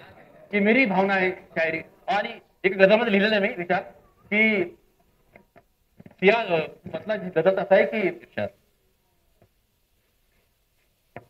सियासत आदमी का मर्तबा कभी ऊंचा नहीं करती. सियासत आदमी का पहला शेर ऐसा है अर्षद भाई कि किसी अनजान को जीवन का ये साथी बनाती है, मोहब्बत आदमी को किसी अनजान को जीवन का साथी बनाती है, मोहब्बत आदमी को कितना जज्बाती बनाती है, और मुझे शायरी भी चैन से जीने नहीं देती, जमाने के गम को अपनी जाति बनाती है. सौगात भी हो तो खैराती बनाती है, और सियासत अपने वादे को कोई पूरा नहीं करती कि मेंढक की तरह उनको भी बरसाती बनाती है. त्यामुळं आणि मला असं वाटतं की जर सेवाच करायची तर सेवा करून राहिलोय आपण या फील्डमध्ये राहून सुद्धा. आणि माझा उद्देश तोच आहे, सेवा आणि साहित्याची सेवा गझलच्या माध्यमातून करायची. त्यामुळं राजकारणात जाण्याचा विचार माझ्या मनात कधीच आला नाही. आणि मला असं वाटतं की तू एक माझा चांगला मित्र आहे समजतो मी तुला. त्यामुळे तुझा प्रश्न म्हणजे मला आश्चर्य वाटलं की कसं काय विचारला तो. राजकारणाविषयी माझं म्हणजे सगळेच राजकारणी वाईट नसतील, पण ते माझ्या फील्ड आहे असं मला वाटतंय. माणूस राजकारणात गेलेला आवडेल आणि खरं तर लोकसेवा आधीही करतोय आणि त्यानंतरही करेल, यामुळे मी हा प्रश्न विचारला होता. मला एक वेगळा प्रश्न विचारायचा आहे सरांना. मध्ये नवऱ्याला बायकोचा, बायकोला नवऱ्याचा आणि काही काही महाभागांना स्वतःचा नंबरही पाठ नसतो. अशा काळात सरांना कित्येक म्हणजे जवळपास हजारो, कदाचित लाखोही, माई जर चुकत नसेल तर गझल पूर्णपणे पाठ आहेत. स्वतःच्या तर आहेतच, परंतु इतरही अनेक शायरांच्या गझल सरांना पूर्ण पाठ आहेत. याचं रहस्य काय सर? याचं कसं आहे सर, मला असं वाटतं की ही गझल तुमच्याकडे जेव्हा येते ती आधी कमीत कमी 10 ते 15 वेळा माझ्या मनात तयार झालेली असते. म्हणजे रिराईट करणं, पुनर्लेखन करणं, पुनर्चन करणं, वाचन करणं, आणि त्यानंतर तुमच्या पुढे येते ती गझल. आणि मला असं वाटतं की आपण जेवढं वाचतो, जास्त वाचू की मी राहत, मीर, बशीर बद्र, मुनव्वर राणा, दुष्यंत कुमार, हे सर्वांना वाचणं चालूच आहे माझं. आणि हे ताई जे विचारला प्रश्न की एवढं पाठ कसं असतं, तर मला असं वाटतं की आपल्या हे माझे अपत्यात आहे गझल, आपल्या अपत्याचं नाव आपल्याला आठवणं पूर्ण आवश्यक आहे. एक साधी भावना माझी. आणि त्यामुळं आणि एक हे लिहिलं होतं ताई माझे की चलते नहीं है किस्से यहाँ जोड़ तोड़ के, लिखनी है गजल तो लहू रख निचोड़ के. चलते नहीं है किस्से यहाँ जोड़ तोड़ के, लिखनी है गजल तो लहू रख निचोड़ के, और कल मैं लिखने लगा गजल तेरे नाम की, अल्फाज सामने से खड़े हाथ जोड़ के. शब्दात गजल लक्षात राहू शकते अशी माझी भावना आहे. आणि तुमच्या प्रश्न आणखी उत्तर मला एलॅबोरेट करेल मी की लक्षात कसे राहतात. तर मला कसं विशालने जे सांगितलं हृदय उघडं करून दाखवायचं, शायरीवरती प्रेम केलेलं आहे. आणि त्यामुळं म्हणजे खाली सर्जरी वर शायरी नंतर उरलेला वेळ त्या माऊलीला मिळतो, तरी ती माझ्यावर प्रेम करते आणि म्हणून मला गजल लक्षात राहते असं मला म्हणायचंय. खूप छान सर. माझा विषय काढला म्हणून मला एक प्रश्न विचारावासा वाटतोय की नुकत्याच झालेल्या रामनवमीच्या पार्श्वभूमीवर राम तुमच्या गझलेमध्ये कधी डोकावला आहे का? गौतम, नानक, महावीर ही भारतीय प्रतीक आहेत आपल्या सगळ्या, यांच्याशिवाय आपलं जीवन अपूर्ण आहे. यांना गझलमध्ये कसा आणायचं? मी एक शेर लिहिला होता की रहमान का नहीं है जो मेरे राम का नहीं, वो चीज जहां में किसी काम का नहीं. हा एक शेर लिहिला होता मी. आणि एक गझल लिहिली होती मी, त्यामध्ये ती प्रतीक सगळी रामायणातली आली की लाख गम सीने से लिपटे रहे नागन की तरह, लाख गम सीने से लिपटे रहे नागन की तरह, पर गजल मेरी महकती रही चंदन की तरह. लाख गम सीने से लिपटे रहे नागन की तरह, पर गजल मेरी महकती रही चंदन की तरह, और राम सीता की तरह लगती है जोड़ी अपनी, ये तुम्हें कौन चुरा ले गया रावण की तरह. राम सीता की तरह लगती है जोड़ी अपनी, ये तुम्हें कौन चुरा ले गया रावण की तरह. और जिंदगी राम का बनवास है पर गम कैसा, जिंदगी राम का बनवास है पर गम कैसा, साथ रहता है मेरा भाई भी लक्ष्मण की तरह. क्या कहने और सर. विष का प्याला भी अमृत में बदल जाता है, विष का प्याला भी अमृत में बदल जाता है, प्यार सच्चा हो अगर मीरा और मोहन की तरह. तर मला असं वाटतं की आपण जे जीवन जगतो, ज्यातून आपण पुढे जातो, यामध्ये या गोष्टीत फार महत्व आहे की आपण आपल्या प्रतीकाने कसं घेतो. मी मध्ये लिहिलं होतं ना की है खून लाल सबका, पहचान तो वही है. रक्त लाल सगळ्यांचं आहे की जे मिशन आहे आमचं, आपल्या आगाजी बहार ग्रुप जो आमचा आहे, शहरे गजल अकादमी आहे, की माणसांना जोडणं आमचं काम आहे की है खून लाल सबका, पहचान तो वही है, हिंदुओं के मुसलमान इंसान तो वही है खून लाल सबका, पहचान तो वही है, हिंदू हो के मुसलमान इंसान तो वही है. और गीता के श्लोक हो या कुरान की आयतें हो, गीता के श्लोक हो या कुरान की आयतें हो, जिसमें बखान है सबका, भगवान तो वही है. और औकात क्या बशर की इंसान की कुछ दे सके किसी को, औकात क्या बशर की कुछ दे सके किसी को, सब पर करम है जिसका, रहमान तो वही है. तो सर्व एक आहे असं म्हटल्यानंतर प्रश्नच राहत नाही वादविवादाचा, काही समाधान होणं आवश्यक आहे असं मला वाटतं. म्हणजे एकूणच की मानवतावादी आपल्या बुलढाणा जिल्ह्याचं एक वैशिष्ट्य आहे सर. इथं गंगा जमुनी तहजीब पाहायला मिळते. म्हणजे आपल्या समोर डॉक्टर गणेश गायकवाड आहेत, ज्यांचं शिक्षण मराठीतून झालं ते लिहितात उर्दू गझल, आणि ज्यांचं शिक्षण मराठीतून झालं असे अजिम नवाजराई, ते लिहितात उर्दूतून झालं ते मराठी कवितांसाठी प्रसिद्ध. एक प्रयोग आपण मला वाटतं आपण आपल्याकडे घेतोय, त्या प्रयोगाबद्दल आम्हाला ऐकायला आवडेल. बघा सर, आता कानडे सर आहेत, देशमुख सर आहेत, रवींद्र आहेत, सगळीच मंडळी, विजय पाटील सर, योगेश आणि सर्वच आपण इथे आपल्या हॉलवरती एक शहरी गजल अकादमी स्थापन केली 10 वर्षापासून, आणि तिथे आपण तरीही गजल घेतो, मराठी, हिंदी, उर्दू. अगदी बुलढाणा जिल्ह्यापुरतं, शहरापुरतं मर्यादित ठेवलं हे प्रकरण आता जिल्ह्याच्या बाहेरपर्यंत गेलं.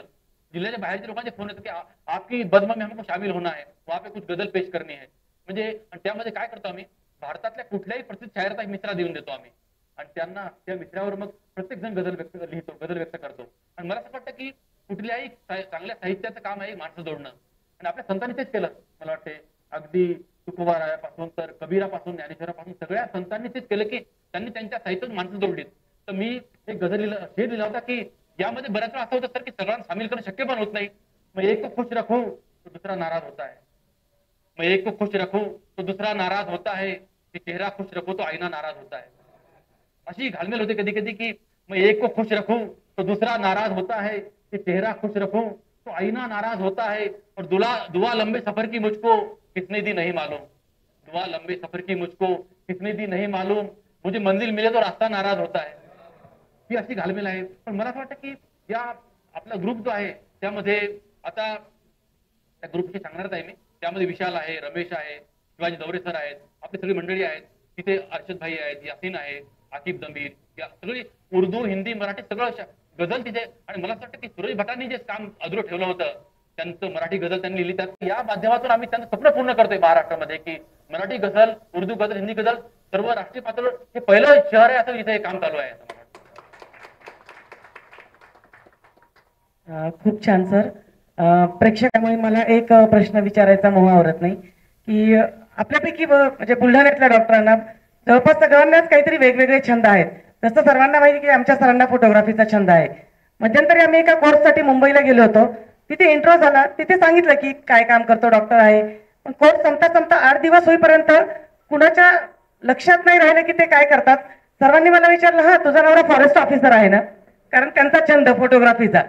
तर असं बऱ्याच ठिकाणी घडतं की बरीच लोक विसरतात की ते डॉक्टर आहेत म्हणून. त्याचे तुम्हाला काय फायदे होतात आणि काय तोटे होतात?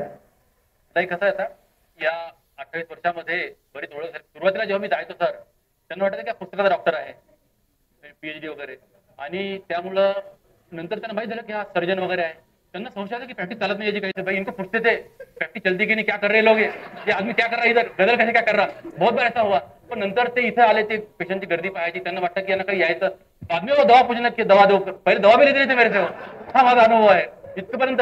म्हणजे हा अविश्वास आहे. पण कसं मला असं वाटतं की यात माझी सेफ्टी पण आहे की मी जेव्हा डॉक्टरकडे जातो त्यांना वाटतं शायर है, डॉक्टर के कुछ ज्यादा आएगा नहीं इसको, वो भी कुछ पूछते नहीं मुझे. और शायरों में जाता हूँ तो डॉक्टर कुछ शायरी कुछ खास करेगा नहीं, वहां भी मैं बाजी मार लेता हूँ. तो दोनों में फायदा ही फायदा है आपला. तोटे? हा, तोटे तर एक बऱ्याच वेळा कसं असतं आता की जेव्हा आपण शायर आहोत, सहृदय आहोत, तर आपल्याला पेशंटला समजून सांगताना बऱ्याच वेळा घालमेल होते आपली. आणि कसं असतं की इथे आपले सोडकर सर आहे, जोगेश आहे, पाटील सर आहे, बरीच मंडळी, ज्येष्ठ मंडळी आहे. डॉक्टरने कधी कटू बोलावं लागतं सर. तर आम्हाला जेव्हा सांगायचे surgeon should have lion's heart, eagle's eye, ladies finger, म्हणजे डॉक्टर असून तुम्हाला सुद्धा कधी कधी कडू औषध द्यावं लागतं. पण बऱ्याच वेळा मग पेशंट येतो, मला तर म्हणजे एखादा पेशंट असतो, तर ये आपकी पोत्री है, ये आपका बेटा है. मग त्यातून काही विनोदी निर्माण होतो की इतके नाते लावतात लोक आपल्याला, प्रेम मिळतं लोकांचं आपल्याला. आणि त्यात गंमत कशी होते, we cannot charge them much, जो अपना हक है वो भी मिलता नहीं, कभी ऐसा भी होता है. हा खोटा आहे त्याचा फार.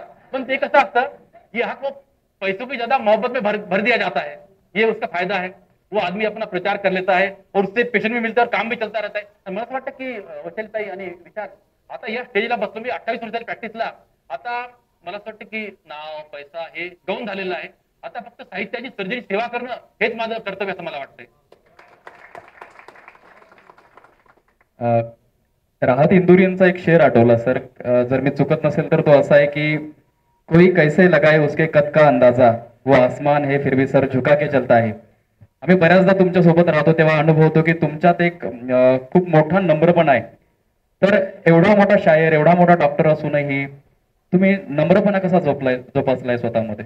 विशाल, हा फार ट्रिकी प्रश्न आहे बरं सर. इतका ट्रिकी आहे की याचं उत्तर देताना जर मी म्हटलं की माझ्यासारखा माणूस नंबर बुलढाण्यात नाही, तेच मोकळा गळून पडेल माझा, आहे का नाही? ते उत्तर जरी मला सुद्धा नंबर व्हावं लागेल. आणि मला असं वाटतं याची 2 कारणं आहेत सर. एक तर माझं विरासत, माझे वडील ते फारच नंबर होते, ते एक टीचर होते आणि संत साहित्याचा खूप अभ्यास होता त्यांचा. त्यांना मी म्हणजे त्यांचा सहवास मला, मी वयाच्या 20 वर्ष पण लाभला मला म्हणजे. आणि त्यांच्यासोबत मी जेवढं राहिलो, he was very polite, down to earth. आणि त्यांचं एक नेहमी सांगणं होतं की या जगामध्ये आपण माणूस म्हणून जन्म घेतला तर आपलं काहीतरी लोकांना देणं आहे या समाजाला, संस्थेत, आणि त्यांच्यासाठी विनम्रतेनं वागणूक दिली तरच आपण काहीतरी चांगलं करू. दुसरं माझा विचार, माझा व्यवसाय सर्जन. इथे डॉक्टर मंडळी आहे, सगळ्यांना माहित आहे सर, ॲलोपॅथीमध्ये काम करणारा कुठले डॉक्टर कधी गॅरंटी देऊ शकत नाही. गॅरंटी देणारे लोक वेगळेच असते गॅरंटी देणारे. आम्ही गॅरंटी देत नाही कधी, कारण मी पाहिलेलं आहे हातावर पल्स कधी गायब होते पेशंटची, काही समजत नाही म्हणजे. आणि त्याचं कारण कसं आहे की एवढं कॉम्प्लेक्स शरीर आहे. मी पेशंटला म्हणजे एका विशिष्ट वेळेपर्यंत पेशंट आपला असतो, पण तो केव्हा आपला नसतो डॉक्टरला समजत नाही. नियतीच्या आसक्ती असतं. मला वाटतं की एवढं क्षणभंगूर जर जीवन आहे तर गर्व कशाला करायचा. त्यातूनच मला वाटतं विनम्रता. आणि कसं विनम्रता आपण जास्त अभिनय पण करू शकत नाही, इट शुड बी इनबॉर्न. मला आठवतं की माझ्यासाठी MGMचे जे डीन आहेत योगेश सर, सूर्यवंशी सर, त्यांच्याशी शेकहँड करताना जेवढा मला आनंद होईल, त्यांच्या गाडीचा ड्रायव्हर तेव्हा मला महत्वाचा वाटतो. त्यालाही शेकहँड त्या साजरी करतो मी. त्यावर मी खेळ दिला होता विशाल की तुमसे हात मिलाकर हमने हाथ नहीं धोए है, तुमसे हाथ मिलाकर हमने हाथ नहीं धोए है, तुमसे नजर मिलाकर सारी रात नहीं सोए है. तर मला असं वाटतं की हा विनम्रता मला जगाला बळ देतो. त्यांचा नम्रपणा त्यांच्या वडिलांकडून आलेला आहे. एक मिनिट, आणि एक थोडं थांबवतो मी इथे. आणि बुलढाण्यामध्ये मी जी मंडळी पाहिली जाईल देशमुख सर, साहित्य अकादमी प्राप्त साहित्यिक, कानडजे सर, रवींद्र इंगळे, रमेश इंगळे, मंडळी जी आहे सर, ती सगळी डाउन टू अर्थ आहेत. त्यावर एक शेर लिहिता मैं कि अर्षद भाई, शेर ऐसा था कि दिलों तक जो पहुंचते हैं वो रास्ते कैसे बनते हैं, दिलों तक जो पहुंचते हैं वो रास्ते कैसे बनते हैं, बड़ों से मैंने सीखा है कि छोटे कैसे बनते हैं. हे तुमचं प्रेम आहे सगळ्यांचं. I learn from you people. त्या संदर्भातच मला प्रश्न विचारायचा आहे सर, की आपला परिवार फार मोठा आहे सरांचा, तर आपल्या गझलमध्ये उतरलेले नाट्यांचे विविध रंग किंवा गझलमधील परिवाराचं स्थान याविषयी बोला सर.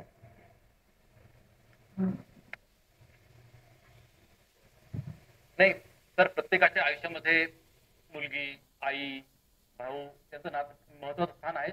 तर मुलीसाठी सगळ्यांसाठी मी लिहिलं होतं की जिस घर में भी जन्म लेती है बेटियां उस घर को स्वर्ग बना देती है बेटियां, और माँ बहन बहू बेटी चाहे जो बन जाए हर रिश्ता तबीयत से निभाती है बेटियां. आणि आईवरती एक गजल लिहिली थी मी. अर्षद भाई आपको उसके शेर सुनाए थे मैंने कि नजाकत है, मोहब्बत है, शहादत है, सदाकत है. नजाकत में नाजुकता है, मोहब्बत, शहादत म्हणजे कुर्बानी करण्याची क्षमता, सदाकत सच्चाई. कि नजाकत है, मोहब्बत है, शहादत है, सदाकत है. अरे माँ तेरी बदौलत सारी दुनिया खूबसूरत है. अरे माँ तेरी बदौलत सारी दुनिया खूबसूरत है. उठाकर गोद में हमको सितारों तक तू पहुंचाए, उठाकर गोद में हमको सितारों तक तू पहुंचाए.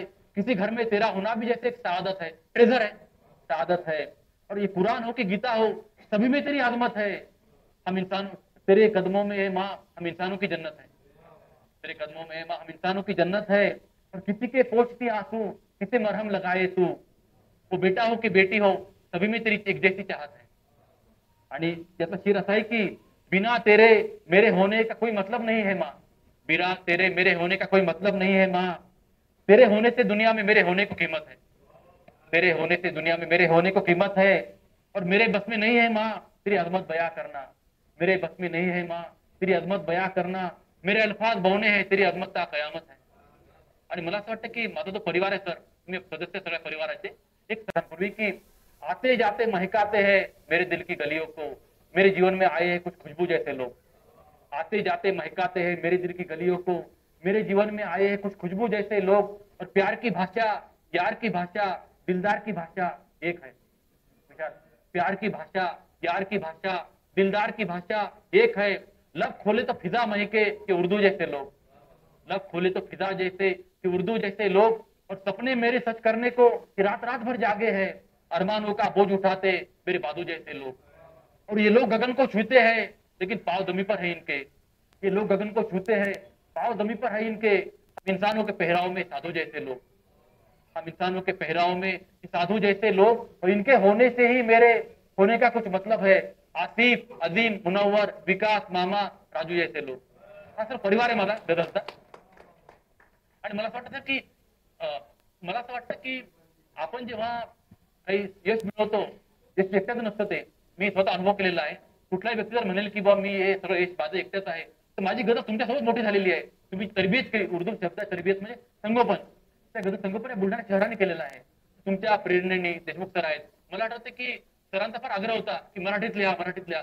मराठीत वळलो मी, तर तुम्ही तुमचं मराठीचं काही गझल तुम्हाला पाठवल्या. तर सगळ्यांचा प्रेम आहे, त्यामुळं ही गझल एवढी भरू शकली असं मला वाटतं. बरोबर. कवितेचाच एक प्रकार आहे की ज्यामध्ये वृत्तबद्ध कविता तुम्हाला गझल लिहायची असते, वृत्तात लिहायची असते, ज्याला उर्दूमध्ये हिंदीमध्ये बहर म्हणू आपण. तर बहर लिहिताना बऱ्याचदा नवीन जो लिहिणार आहे त्याला त्या जड जातात किंवा अवजड जातात, त्याला जमत नाही. काही दिवस प्रयत्न केले जातात आणि नंतर असं वाटतं की, आणि तो लिहिणारा, नवीन लिहू पाहणारा तिथेच थांबून जातो. तुमच्या आयुष्यात असं कधी झालंय का तुम्हाला की हे बहर कठीण वाटायला लागलेत आणि त्यानंतर तुम्ही दुसरा कवितेचा प्रकार हाताळला वगैरे असं काही? हो, फार महत्वाचा प्रश्न आहे सरा. इथे कारण आता इथे अर्षद भाई आहेत, जाणकार आहेत उर्दू गझलचे बहरचे. बाकी तर सुरुवातीला जेव्हा मी आगाज लिहिलं, मंदर चांद का सफर लिहिलं, त्यानंतर मी बहरकडे वळलो. तर त्याचे जे उरुद आहेत, त्याचे छंद आहेत, त्याचे एक 19-20 बहरा आपल्या उर्दू शायरांनी सगळ्यांनी समजा एक 10-12 बहरमध्ये काम केलं असेल, तर त्याचं जे वजन असतं, वृत्त असतं, ते फार कठीण आहे समजायला. तर त्यामध्ये सुरुवातीला जेव्हा शिकायचा प्रयत्न करतो आपण, तर आपल्याला आपलं म्हणणं मांडायचं ते त्यात मांडलं पण गेलं पाहिजे वृत्तामध्ये. सुरुवातीला मला फार बोजील व्हायचं. त्यामुळे काय करायचं की सुरुवातीला मुक्तछंद मी प्रयोग करून पाहिला आणि मग त्यातून पुस्तक तयार झालं आझादी रिटायर हो रही है. मला असं वाटतं की कुठल्याही नवीन कवीला जर त्याला गझल लिहायला जमत नसेल किंवा वृत्त बांधायला जमत नसेल, त्यांनी सुरुवातीला लिहिणं आवश्यक आहे. कारण वृत्त, छंद हे धीराने येणाऱ्या गोष्टी आहेत. जर तुमच्याकडे कवीचं काळीज आहे तर तुम्हाला ते आत्मसात होईलच असं वाटतं, मला वाटतं. आणि विचार त्या आझादीसाठी सुद्धा मला सुरिंदर कौर सन्मान दिल्लीला मिळाला होता. तिथे मी काही सुंदर रचना सादर केल्या होत्या. त्यात एक कविता आहे सर की आम आदमी जब मैं खामोश खड़ा नजर आता हूँ तब मैं शब्दों को मौन की भाषा सिखा रहा होता हूँ. जब मैं खामोश खड़ा नजर आता हूँ तब मैं शब्दों को मौन की भाषा सिखा रहा होता हूँ. और जब मैं कुछ भी नहीं करता हूँ ऐसा प्रतीत होता है तब मैं बहुत कुछ करता हुआ रहता हूँ. और जब मैं किसी पराये के गम में 2 आंसू बहा लेता हूँ तब मैं अपने ही गम का एक समंदर पी जाता हूँ. और जब कोई मेरा अपना मौत के आगोश में सो जाता है तब पल भर के लिए मैं भी थोड़ा सा मर जाता हूँ. और जब मैं बहुत खुश हंसता हुआ दिखाई देता हूँ तब वास्तव में मैं इस दुनिया के तमाम लाफ्टर चैंपियनों के अंतहीन अर्थहीन खोखले हंसी पर ठहाके लगाता हूँ. और कहने को तो सारी दुनिया को घर कहता हूँ मैं अपना, लेकिन जब भूख लगती है तो अपने ही घर को जाता हूँ, अपने हिस्से की खाता हूँ. ही त्यातली पुस्तक रचना आहे ती आझादी रिटायर होरीमध्ये. तर मला असं वाटतं की मुक्त छंदामध्ये सुद्धा आपण खूप काही चांगलं करू शकतो, चांगलं लिहू शकतो. एक नजम आहे जर परमिशन असेल तर, की हा काळ कसं गर्व से कहो म्हणण्याचा काळ आहे. गर्व से कहो त्यात मी पहा म्हणजे माझी प्रतिक्रिया कशी वापरली मी की मुल्ला बोला इस्लाम रहेगा, पंडित बोला बस राम रहेगा. मुल्ला बोला इस्लाम रहेगा, पंडित बोला राम रहेगा. मैंने दोनों से पूछा इंसानों को उस दुनिया में बोलो फिर क्या काम रहेगा. पंडित बोला राम रहेगा, मुल्ला बोला इस्लाम रहेगा. मैंने दोनों ही से पूछा इंसानों को उस दुनिया में बोलो फिर क्या काम रहेगा. दोनों हंसते हंसते बोले आगे तुम्हारे भरा हुआ मजहब का इल्जाम रहेगा, जिसको हरदम पीते रहना यही तुम्हारा काम रहेगा. आगे तुम्हारा भरा हुआ मजहब का इल्जाम रहेगा, जिसको हरदम पीते रहना यही तुम्हारा काम रहेगा. और तुमको होश ना आए इसका पूरा पूरा ध्यान रखेंगे. तुमको होश ना आए इसका पूरा पूरा ध्यान रखेंगे. और तुमको तुम्हारी मुश्किलों से हरदम ही अनजान रखेंगे. तुमको तुम्हारी मुश्किलों से हरदम ही अनजान रखेंगे. और आजू बाजू तुम्हारे मोबाइल का जाल रहेगा. आजू बाजू तुम्हारे मोबाइल का जाल रहेगा. घर घर होगा सन्नाटा, हरा भरा चौपाल रहेगा. घर घर होगा सन्नाटा, हरा भरा चौपाल रहेगा. वहां से आगे मैं खिसका, एक ज्योतिष ने थामा हाथ. वहां से आगे मैं खिसका तो एक ज्योतिष ने थामा हाथ. मैंने ज्योतिष से पूछा कैसा अगला साल रहेगा. मैंने ज्योतिष से पूछा कैसा अगला साल रहेगा. वो भी हंसते हंसते बोला लीडर जनता फटेहाल रहेगी, लीडर माला माल रहेगा. जनता फटेहाल रहेगी, लीडर माला माल रहेगा. और ये गणेश बस तुझको छोड़कर हर कोई खुशहाल रहेगा. और गणेश बस तुझको छोड़कर हर कोई खुशहाल रहेगा. और तेरी सच कहने की आदत तुझको इतना आगे लेके जाएंगी, देखना तेरे सर पर एक दिन 1 लाख का इनाम रहेगा. इतकडे कसं बघता सर तुम्ही, हे विचारायचं आहे मला. आणि हा जो आपल्याला मिळालेला मानाचा पुरस्कार आहे गिरीश गांधी फाउंडेशनचा, तर तो पुरस्कार तुम्ही बुलढाणेकरांना समर्पित केला आहे, त्याचं कारण काय? नाही, पुरस्काराचं कसं आहे सर की आतापर्यंत इथे माझ्यासमोर देशमुख सर आहेत, कानाडे सर आहेत, सर्व ज्येष्ठ मंडळी आहे आणि मी डॉक्टर आहे. मला हे माहित आहे की जर तुम्ही सर्व खाद्य स्वतः पचवलं तर इंडायजेशन होतं तुम्हाला, अपचन होतं तुम्हाला. मग त्यामुळे काय करतो मी, माझं सुख जे आहे I share with all you people. हा पुरस्कार तुम्हाला शेअर करायचं कारण तेच आहे. आणि खरंच तुमच्या सर्वांच्या संगोपनामुळे तरबेतीमुळे ही गझल बहरली असं मला वाटतं. त्यामुळे हा पुरस्कार तुम्हाला सन्मानित केला. आणि मला असं वाटतं की पुरस्कार एखाद्या सावलीसारखा आहे, तुम्हाला थांबायचं 2 मिनिटं पुढे जायचं आहे. हे काय आपण मंजिल नाही पुरस्कार म्हणजे. त्यामुळं त्या सावलीत थांबून जेव्हा पुढे जातो आपण आणखी काहीतरी प्रेरणादायी काम करू शकतो मला असं वाटतं. आणि याचा फार सुंदर किस्सा आहे सर, म्हणजे तो अनुभव मला सांगायचा वाटतो या पुरस्कारा संदर्भातला. त्या सरांचा जेव्हा फोन आला आपल्या गिरीश गांधी सरांचा, त्यांनी मला फोन केला 6 महिन्यापूर्वीची गोष्ट की मी नागपूर गिरीश गांधी बोलतो, डॉक्टर गायकवाड बोलतो. म्हटलं हो सर. म्हणे तुम्ही सर्जन आहात. म्हटलं हो सर. तुम्ही शायरी करता, पुस्तकं वगैरे आहेत तुमची. म्हटलं हो सर. माझी विनंती म्हणे सर की तुम्ही हा पुरस्कार स्वीकारावा, तुम्हाला सन्मानित करायचा आम्हाला. म्हटलं सर पण मला तर काही पुस्तक पाठवले तुमच्या, एकही पुस्तक पाठवलं नाही तुमच्या, कसं काय माहित पडलं तुम्हाला. त्यांचं एक वाक्य महत्वाचं वाटतं मला, तुमचं आमच्यावर बारीक लक्ष आहे डॉक्टर साहेब. आता बघा कुठल्याही पुरुषाला आपली बायको सोडून कोण दुसरं व्यक्ती लक्ष ठेवते, फार आवडतं बरं, फार आवडतं त्या माणसासाठी. आणि मी त्यांना विचारलं म्हटलं लक्ष ठेवणारे कोण कोण आहेत तुमचे, नावं सांगा मला कोण आहेत. त्यांनी नावं सांगितलं, कोणी पुरुष महिला नव्हती.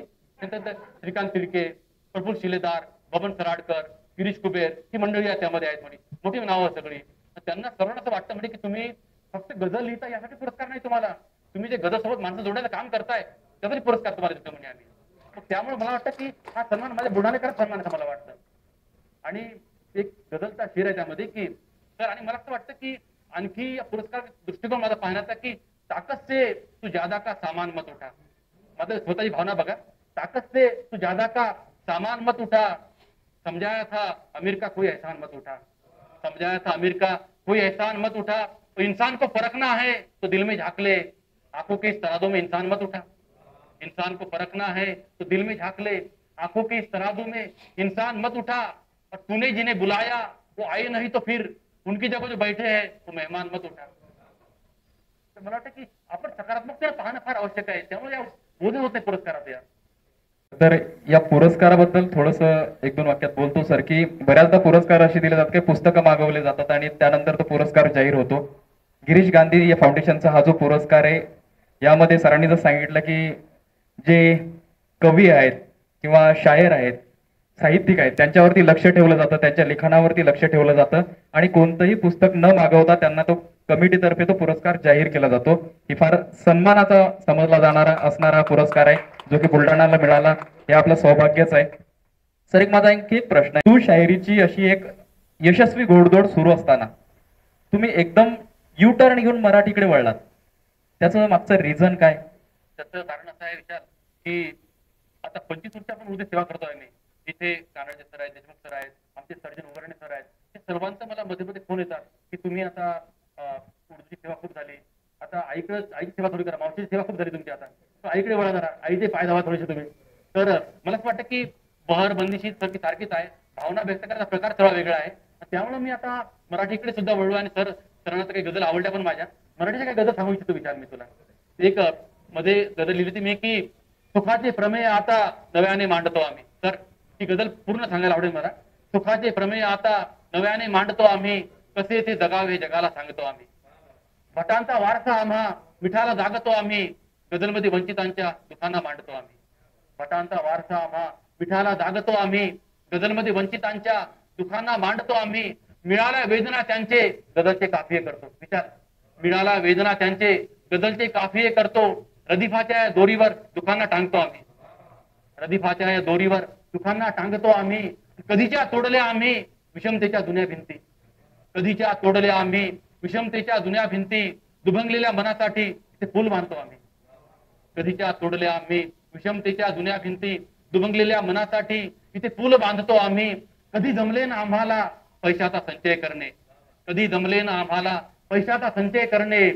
उधळतो शब्द दौलत माणसांना जोडतो आम्ही. उधळतो शब्द दौलत माणसांना जोडतो आम्ही. गझलच्या तो शेर आहे यामध्ये की गझलमध्ये दावतो जगाचा चेहरा. जगाशी वाद होतो आणि स्वतःशी भांडतो आम्ही. जगाशी वाद होतो आणि स्वतःशी भांडतो आम्ही. मराठीमध्ये सुद्धा मी गांभीर्याने काम करतोय आणि मला असं हे पहा, तू आहे, गोपाल आहे, रमेश आहे, त्या सर्वांची प्रेरणा या कधी तुम्ही सर एक पाहिलं असेल, इतकं माझं 55 वर्षाचं वय झालं पण मी अजून कोणी चेला केला नाही. मला तर गुरुच भेटले मला सगळे. हे काही चेला नाही माझा. कारण मला विशाल सुद्धा म्हणजे even Vishal can teach me something. जर काही मराठीत नवीन भाव असेल, विशालची गझल मला खूप आवडते. त्यामुळं मला प्रत्येक वेळेस विद्यार्थी असणं हे मला असं वाटतं की चांगली गझल लिहिण्याचं गमक मला असं वाटतं माझ्या स्वतःच्या. आपलं आयुष्य म्हणजे आपला life is all about our choices. तुम्ही चूज केलंय शिष्य होण्याचं म्हणून तुम्हाला सगळे गुरु सारखे दिसतात. तर याच संदर्भात मला विचारायचं आहे सरांना की आपल्या सर्वांना माहित आहे की सर एक प्रतिथयश सर्जन आहेत आणि साहित्य क्षेत्रातही सरांचं फार मोठं नाव आहे. राष्ट्रीय पुरस्कारापर्यंत, साहित्य अकादमीच्या पुरस्कारापर्यंत सरांचं म्हणजे सरांना मिळालेलं आहे. तर माझा प्रश्न असा आहे सर की तुम्हाला तुमच्या आयुष्यातील नेमकी कोणती मिळकत महत्वाची वाटते?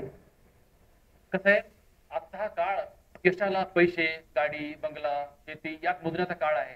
परंतु मला असं वाटतं की अशा काळामध्ये सुद्धा की आपण किती लोकांच्या चेहऱ्यावर हास्य फुलू शकलो ते माझं यश मला खरं महत्वाचं वाटतं. की किती लोकांच्या आम्ही कामी येऊ शकलो दोन्ही दृष्टीने, सर्जरी आणि शायरी या दृष्टीने सुद्धा किती लोकांचं जीवन मी चांगलं करू शकलो ती मिळकत जास्त महत्वाची वाटते मला. कारण मी असं अनुभवलं, एक क्षेत्रात जे काम करतो आपण सगळे समजा इतकं सविते मंडळी, पैसा, मान, मराठा हे आपोआप मागं येतच आहे आपल्या. जर तुम्ही प्रामाणिक असाल तुमच्या ध्येयाशी, तुमच्या उद्देशाशी, तर तुम्हाला पैसे मागं धावायचं काम नाहीये. परंतु तुमचा उद्देश जर चांगला असेल, ध्येयवादी असेल, मानवतावादी असेल, तर तो एक मला असं वाटतं की ते जास्त महत्वाचं मला वाटतं की तुम्ही सोबत माझ्या सगळे आज तुम्हाला सन्मान करता. गझलनी एवढी मोठी देणगी मला साथ द्यावी हे जास्त महत्वाचं वाटतं मला. तुम्ही माझ्यासोबत जोडलेले आहात, हा जास्त मला वाटतं की मी ते मागे म्हटलं होतं की आते जाते महकाते, ते सगळ्यात समर्पित तुम्हाला केलं. त्याचा उद्देश तोच आहे की तुमचं माझ्यासोबत असणं हे जास्त माझी महत्वाची मिळकत आहे असं मला वाटतं. बरोबर सर. आणि आयोजक तुम्ही असता किंवा दुसऱ्या कार्यक्रमाचे अध्यक्ष तरी तुम्ही असता, दोन्ही परिस्थितीत असं होतं की तुम्ही आमच्या सारख्यांना ओपनिंगला पाठवून देता, आम्ही सादर करून जातो, बरेचसे लोक असतात, उशीर होत जातो मुशायराला, आपले शायर लोक आवरत नाहीत, त्यानंतर बरेच लोक घरी निघूनही जातात आणि शेवटी तुम्ही उरतात. त्यामुळे तुम्हाला आम्हाला ऐकायचं असतं, लोकांना ऐकायचं असतं, ते राहून जातं. त्यामुळे कुठेतरी आज फक्त तुम्हाला ऐकायचं या हेतूने करत राहायचंय की तुमच्या आयुष्यात गझलेचं नेमकं स्थान काय आहे आणि तुम्हाला गझलेनं काय दिलं? तर मला असं वाटतं की आता गझलेंनी मला तुमच्या सर्वांपासून जोडलं, हे फार मोठं गझलेचं माझ्यासाठी योगदान आहे हे मला वाटतं. आणि हा काळ असा आहे की माझ्यापेक्षा ज्ञानी, धनवान, श्रीमंत लोक या शहरात आहेत, तरी सुद्धा तुम्ही मला आपल्या काळजात टाईल बनवलं, हे माझ्यासाठी फार महत्वाचं मला वाटतं की आणि मला असं विचार की आपण आनंदी आहोत, खुश आहोत. तर यावर एक शेर लिहिला सर मी की तू जो खुश है अभी तू इसे रब की एक मेहरबानी समझ, तू जो खुश है अभी तू इसे रब की एक मेहरबानी समझ, बाद में गम दर्दों के परेशानियों के मानी समझ. नंतर दुःखांचं दुःख समझ तू, बाद में गम दर्दों के परेशानियों के मानी समझ. और तुझको हक है तू अपनी जुल्फ को कहे घटा, अश्क को मोती जान. तुझको हक है अपनी जुल्फ को कहे घटा, अश्क को मोती जान. इल्तजा यही है आंसुओं को हमारे न पानी समझ, आंसुओं को हमारे न पानी समझ. और इश्क में हर कोई लफ्ज से हो बया, ये जरूरी नहीं वो तुझे देखकर मुस्कुराई है तो उसके मानी समझ. मला वाटतं की आपल्याला सगळं समजून घ्यावं होतं असं वाटतं. बरोबर आहे. नाही आहे सर. सरांचं आजही घड्याळीकडेच लक्ष आहे. आम्हाला सगळ्यांना ऐकायचं सर तुम्हाला. शेवटच्या टप्प्याकडे येताना एक 10-1 मिनिटं बाकी आहेत आपली. एक प्रश्न विचारायचा मला की नवीन जी लोक लिहितात आमच्यासारखी गझल किंवा लिहिण्याच्या प्रयत्नात असतात किंवा काही लोक विचारत असतात, त्यांच्यासाठी तुम्ही काय संदेश द्याल? नाही, फार महत्वाचा प्रश्न आहे. मी असं सांगेल तिथे आता म्हणजे आता मी तुमच्यासोबत आहेत, पण जेव्हा मी बुलढाण्यात आलो अगदी 96 मध्ये, त्यावेळेस उर्दू मध्ये फार काही जास्त काम होत नव्हतं. मग मला अर्षद भाई भेटले, यासिन तना भेटले, रियाज अनवर भेटले, ही मंडळी भेटून मग गझलचं उर्दू वातावरण तयार झालं. मग देशमुख सरांच्या सोबत कानडे सर सोबत होते, यांचं गायडन्स भेटलं की वाचन जास्त करावं, नवीन लोकांनी वाचणं जास्त महत्वाचं आहे. म्हणजे मीर, गाली, मोमीन, फिराक, दुष्यंत, बशीर बद्र, राहत इंदोरी हे सर्वांना वाचणं फार आवश्यक आहे की. आणि मला असं वाटतं की आपण वाचल्यानंतर आपल्याला विचाराला चालना मिळते, दिशा मिळते आपल्याला. की मला राहत साहेबांचा फार सुंदर शेर आठवतो की रात में कौन वहां जाए जहां आग लगी, सुबह अखबार में पढ़ लेंगे कहाँ आग लगी. म्हणजे ही भावना आहे आपल्या आजच्या काळातली. तर दुष्यंत कुमारचा शेर आहे की तू किसी रेल सी गुजरती है मैं किसी पुल सा थरथराता हूँ. आणि बशीर बद्र साहेबाचा कुछ तो मजबूरी आ रही होगी यूं कोई बेवफा नहीं होता. तर मला वाटतं नवीन लोकांनी वाचणं फार आवश्यक आहे. आणि गझलचं बहर बंदिशी, छंदशास्त्र हे धीराने येणाऱ्या गोष्टी आहेत. एकदम त्यामध्ये न पडता तुम्ही लिहिणं फार, व्यक्त होणं फार आवश्यक आहे. व्यक्त होत राहिलो आपण तर त्यातून काही चांगलं निष्पन्न होईलच असं माझं एक तुम्हाला सर्वांना सांगणं आहे की गो ऑन रीडिंग, वाचत राहा. आणि कसं पुस्तकासारखा दुसरा मित्र नाहीये. बरोबर सर. आता या कार्यक्रमाच्या शेवटाकडे आपण जाऊ. यामध्ये तुम्हाला आम्ही रॅपिड फायर काही प्रश्न विचारतो, त्यात 2 पर्याय देऊ, त्यापैकी एक तुम्ही सांगा आम्हाला. तुम्हाला जवळचं काय, सर्जरी की शायरी? सर्जरी. आज प्रेक्षकात जास्त डॉक्टर्स असल्यामुळे सरांनी सर्जरी चूज केलेलं दिसतंय. नाही तर स्पष्टीकरण देऊ शकेल तुम्हाला. तर कारण कसं माहितीये का, तर याचा एक किस्सा आहे. एक मला नेहमी माझे शायर मित्र इथे आहेत सध्या, त्यांचं म्हणणं आहे की किसी शख्स को दर्द में मुब्तला रखकर आप गजल नहीं कर सकते, उसको दर्द से निजात देकर गजल कही है. ये यासाठी कारण कसं की कोणी वेदनेत माझ्या सरफरत आहे, मी जर शेर सांगून राहिलो त्याला, that will not be justifiable. उसका दर्द दूर करके फिर गजल सुना होते. पुढचा प्रश्न सर, आपला आवडता श्रोता कोण, मॅडम की मुशायऱ्यातील श्रोते? श्रोता ऐकणाऱ्या लोकांमध्ये कोण जास्त तुम्हाला महत्वाचं वाटतं, नाही की मॅडम की मुशायऱ्यातील? हा प्रश्न फार महत्वाचा आहे. याचं श्रेय मॅडमला देईल मी. त्याचं कारण कसं आहे, मॅडम डायरेक्ट बोलतात मला, वो झूठी वाहवाही नहीं करते हो, यानी वो गजल अगर उनके दिल को ठीक लगी तो ही हाँ बोलेंगे हो, नहीं तो उसमें निकल यानी आप तक गजल पहुंचने से पहले उनके दिल तक पहुंच जाती हो. ये जास्त महत्वाचं आहे. त्यांचं दाद देणं जास्त, त्यांचं अपील होणं जास्त महत्वाचं मला वाटतं. तुमचं कोणत्या भाषेवरचं जास्त प्रेम आहे, उर्दू, मराठी की हिंदी? ते मला उर्दू भाषा जास्त आवडते, कारण कसं माझं व्यक्त व्हायचं माध्यम झालं. त्याचं कारण ते आहे, नागपूरला मी ज्या लोकांसोबत राहिलो, इतकं 28 वर्षाचा काळ सोबत राहिला. आता मराठी माझी मातृभाषा आहे, माझी प्रॅक्टिस करण्याची अभ्यास भाषा इंग्रजी आहे, पण उर्दू माझी व्यक्त होण्याची भाषा आहे. एक शेवटचा प्रश्न सर, प्रतिभा मॅम की गझल? नाही, मी सांगितलं ना, हृदय ओपन केल्यानंतर दोघांची बसले त्यामध्ये. पण कसं मला असं वाटतं की गझलची प्रेरणा पण तीच आहे, म्हणजे प्रतिभा जीवनात आल्यानंतर गझल जास्त बहरली पाहिजे. गझल आणखी प्रतिभावंत झाली. खूप धन्यवाद सर. खूप सुंदर होतं. तर मला जे वाटतं ते आज आम्हाला दिसलेले उलगडलेले डॉक्टर गणेश गायकवाड सर, आपण जितके सहज श्वास घेतो, नॉर्मली आपण सगळे जितक्या सहज श्वास घेतो तितक्या सहजतेने गझल जगणारे डॉक्टर गणेश गायकवाड सर, आणि गझले इतकंच स्वतःच्या रुग्णांवर सर्जरीवर प्रेम करणारे डॉक्टर गणेश गायकवाड सर. वसुधैव कुटुंबकम आणि विद्या ददाती विनयम अशी वचने प्रत्यक्ष जगणारे डॉक्टर गणेश गायकवाड सर, ज्यांना जगद्गुरु तुकोबाराय गझल सन्मानही मिळतो व उर्दू साहित्यातील संत म्हणूनही ओळखलं जातं, असे राष्ट्रीय एकात्मतेचं खरं प्रतीक असणारे doctor Ganesh Gaikwad sir. Sir, माझ्याप्रमाणे इथे असलेला उपस्थित प्रत्येक जण नक्कीच भारावलेला आहे आणि आपलं आयुष्य उपस्थित सर्वांना आणि आपल्या संपर्कात येणाऱ्या सर्वांसाठीच प्रेरणादायी आहे. Thank you sir. आणि सर्वांच्या वतीनं एक विनंती तुम्हाला करेल सर, की तुमची कोणतीही तुम्हाला जी आवडते ती गझल आम्हाला ऐकवावी आणि या कार्यक्रमाची सांगता आपण करू, आणि त्यानंतर डॉक्टर निकम सरांना मी आभार व्यक्त करण्यासाठी बोलवेन. तर शेवटची गझलचा मतलब असा आहे की हर वक्त गझल कहोगे कोई पास, माझ्या भावना आहेत त्या, तुम्ही माझ्या पास आहात तरी मी डेअरिंग करतो म्हणायचं की हर वक्त गझल कहोगे तो कोई पास नहीं आएगा, हम कहते थे ना ये फन तुझको रास नहीं आएगा. हर वक्त गजल कहोगे तो कोई पास नहीं आएगा, हम कहते थे ना ये फन तुझको रास नहीं आएगा, और तुझसे जुदा होकर भी तुझको उसके नगर में रहना है. तू राम नहीं, तेरे हिस्से में बनवास नहीं आएगा. और इश्क किया है तू देखेगा अश्कों की बरसाते पहले, इश्क किया है तू देखेगा अश्कों की बरसाते पहले. इतने जल्दी तेरे जीवन में मधुमास नहीं आएगा, इतने जल्दी जीवन में तेरे मधुमास नहीं आएगा. और ये लोग उजाले पर बस तफसीरें करते रहते हैं. अर्षित भाई, ये लोग उजाले पर बस तफसीरें करते रहते हैं. दर्द चिरागा क्या है इनको एहसास नहीं आएगा, दर्द चिरागा क्या है इनको एहसास नहीं आएगा. और कौन सुनेगा बातें तेरी, कौन करेगा यकीन तुझ पर, कौन सुनेगा बातें तेरी, कौन करेगा यकीन तुझ पर. जब तक तुझको अपने आप पर विश्वास नहीं आएगा, जब तक तुझको अपने आप पर विश्वास नहीं आएगा, और मेरे ही साथ निभाना होगा ए गजल तुझको उम्र भर. तू पारो नहीं, तेरे लिए देवदास नहीं आएगा. खूप खूप धन्यवाद सर.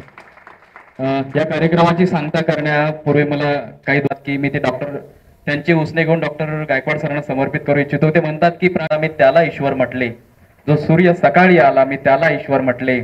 आपुल्याच घरादाराची लावून ललाटी रक्षा, जो फासावरती गेला मी त्याला ईश्वर म्हटले.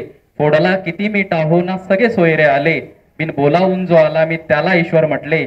गंगेत मारली नाही डुबकी ही कधीच जाणे, पण घामामध्ये नाला मी त्याला ईश्वर म्हटले, पण घामामध्ये नाला मी त्याला ईश्वर म्हटले. हा आपण सर्वजण आपला मोलातला अमूल्य असा वेळ काढून इथं आलात, त्याबद्दल तुमच्या आयोजकांच्या वतीनं मी धन्यवाद व्यक्त करतो. खरं तर हा कार्यक्रम आपल्या सर्वांच्या वतीनं डॉक्टर गायकवाड सरांसाठी, खरं तर त्यांनी वेळ दिला, त्यांनी त्यांच्या आयुष्यातला महत्वाचा वेळ दिला, त्यासाठी खरंच खूप खूप धन्यवाद सर. तुम्ही बुलढाण्याच्या रसिकांना आणि बुलढाण्याला हा पुरस्कार प्रदान केला, हा तुमच्या मनाचा मोठेपणा आहे. त्यामुळे आम्ही सर्वजण तुमचे ऋणी आहोत आणि अशीच तुमची शायरी आम्हा सर्वांना तृप्त करत राहो हीच अपेक्षा व्यक्त करतो आणि हा कार्यक्रम संपला असं जाहीर करतो. धन्यवाद.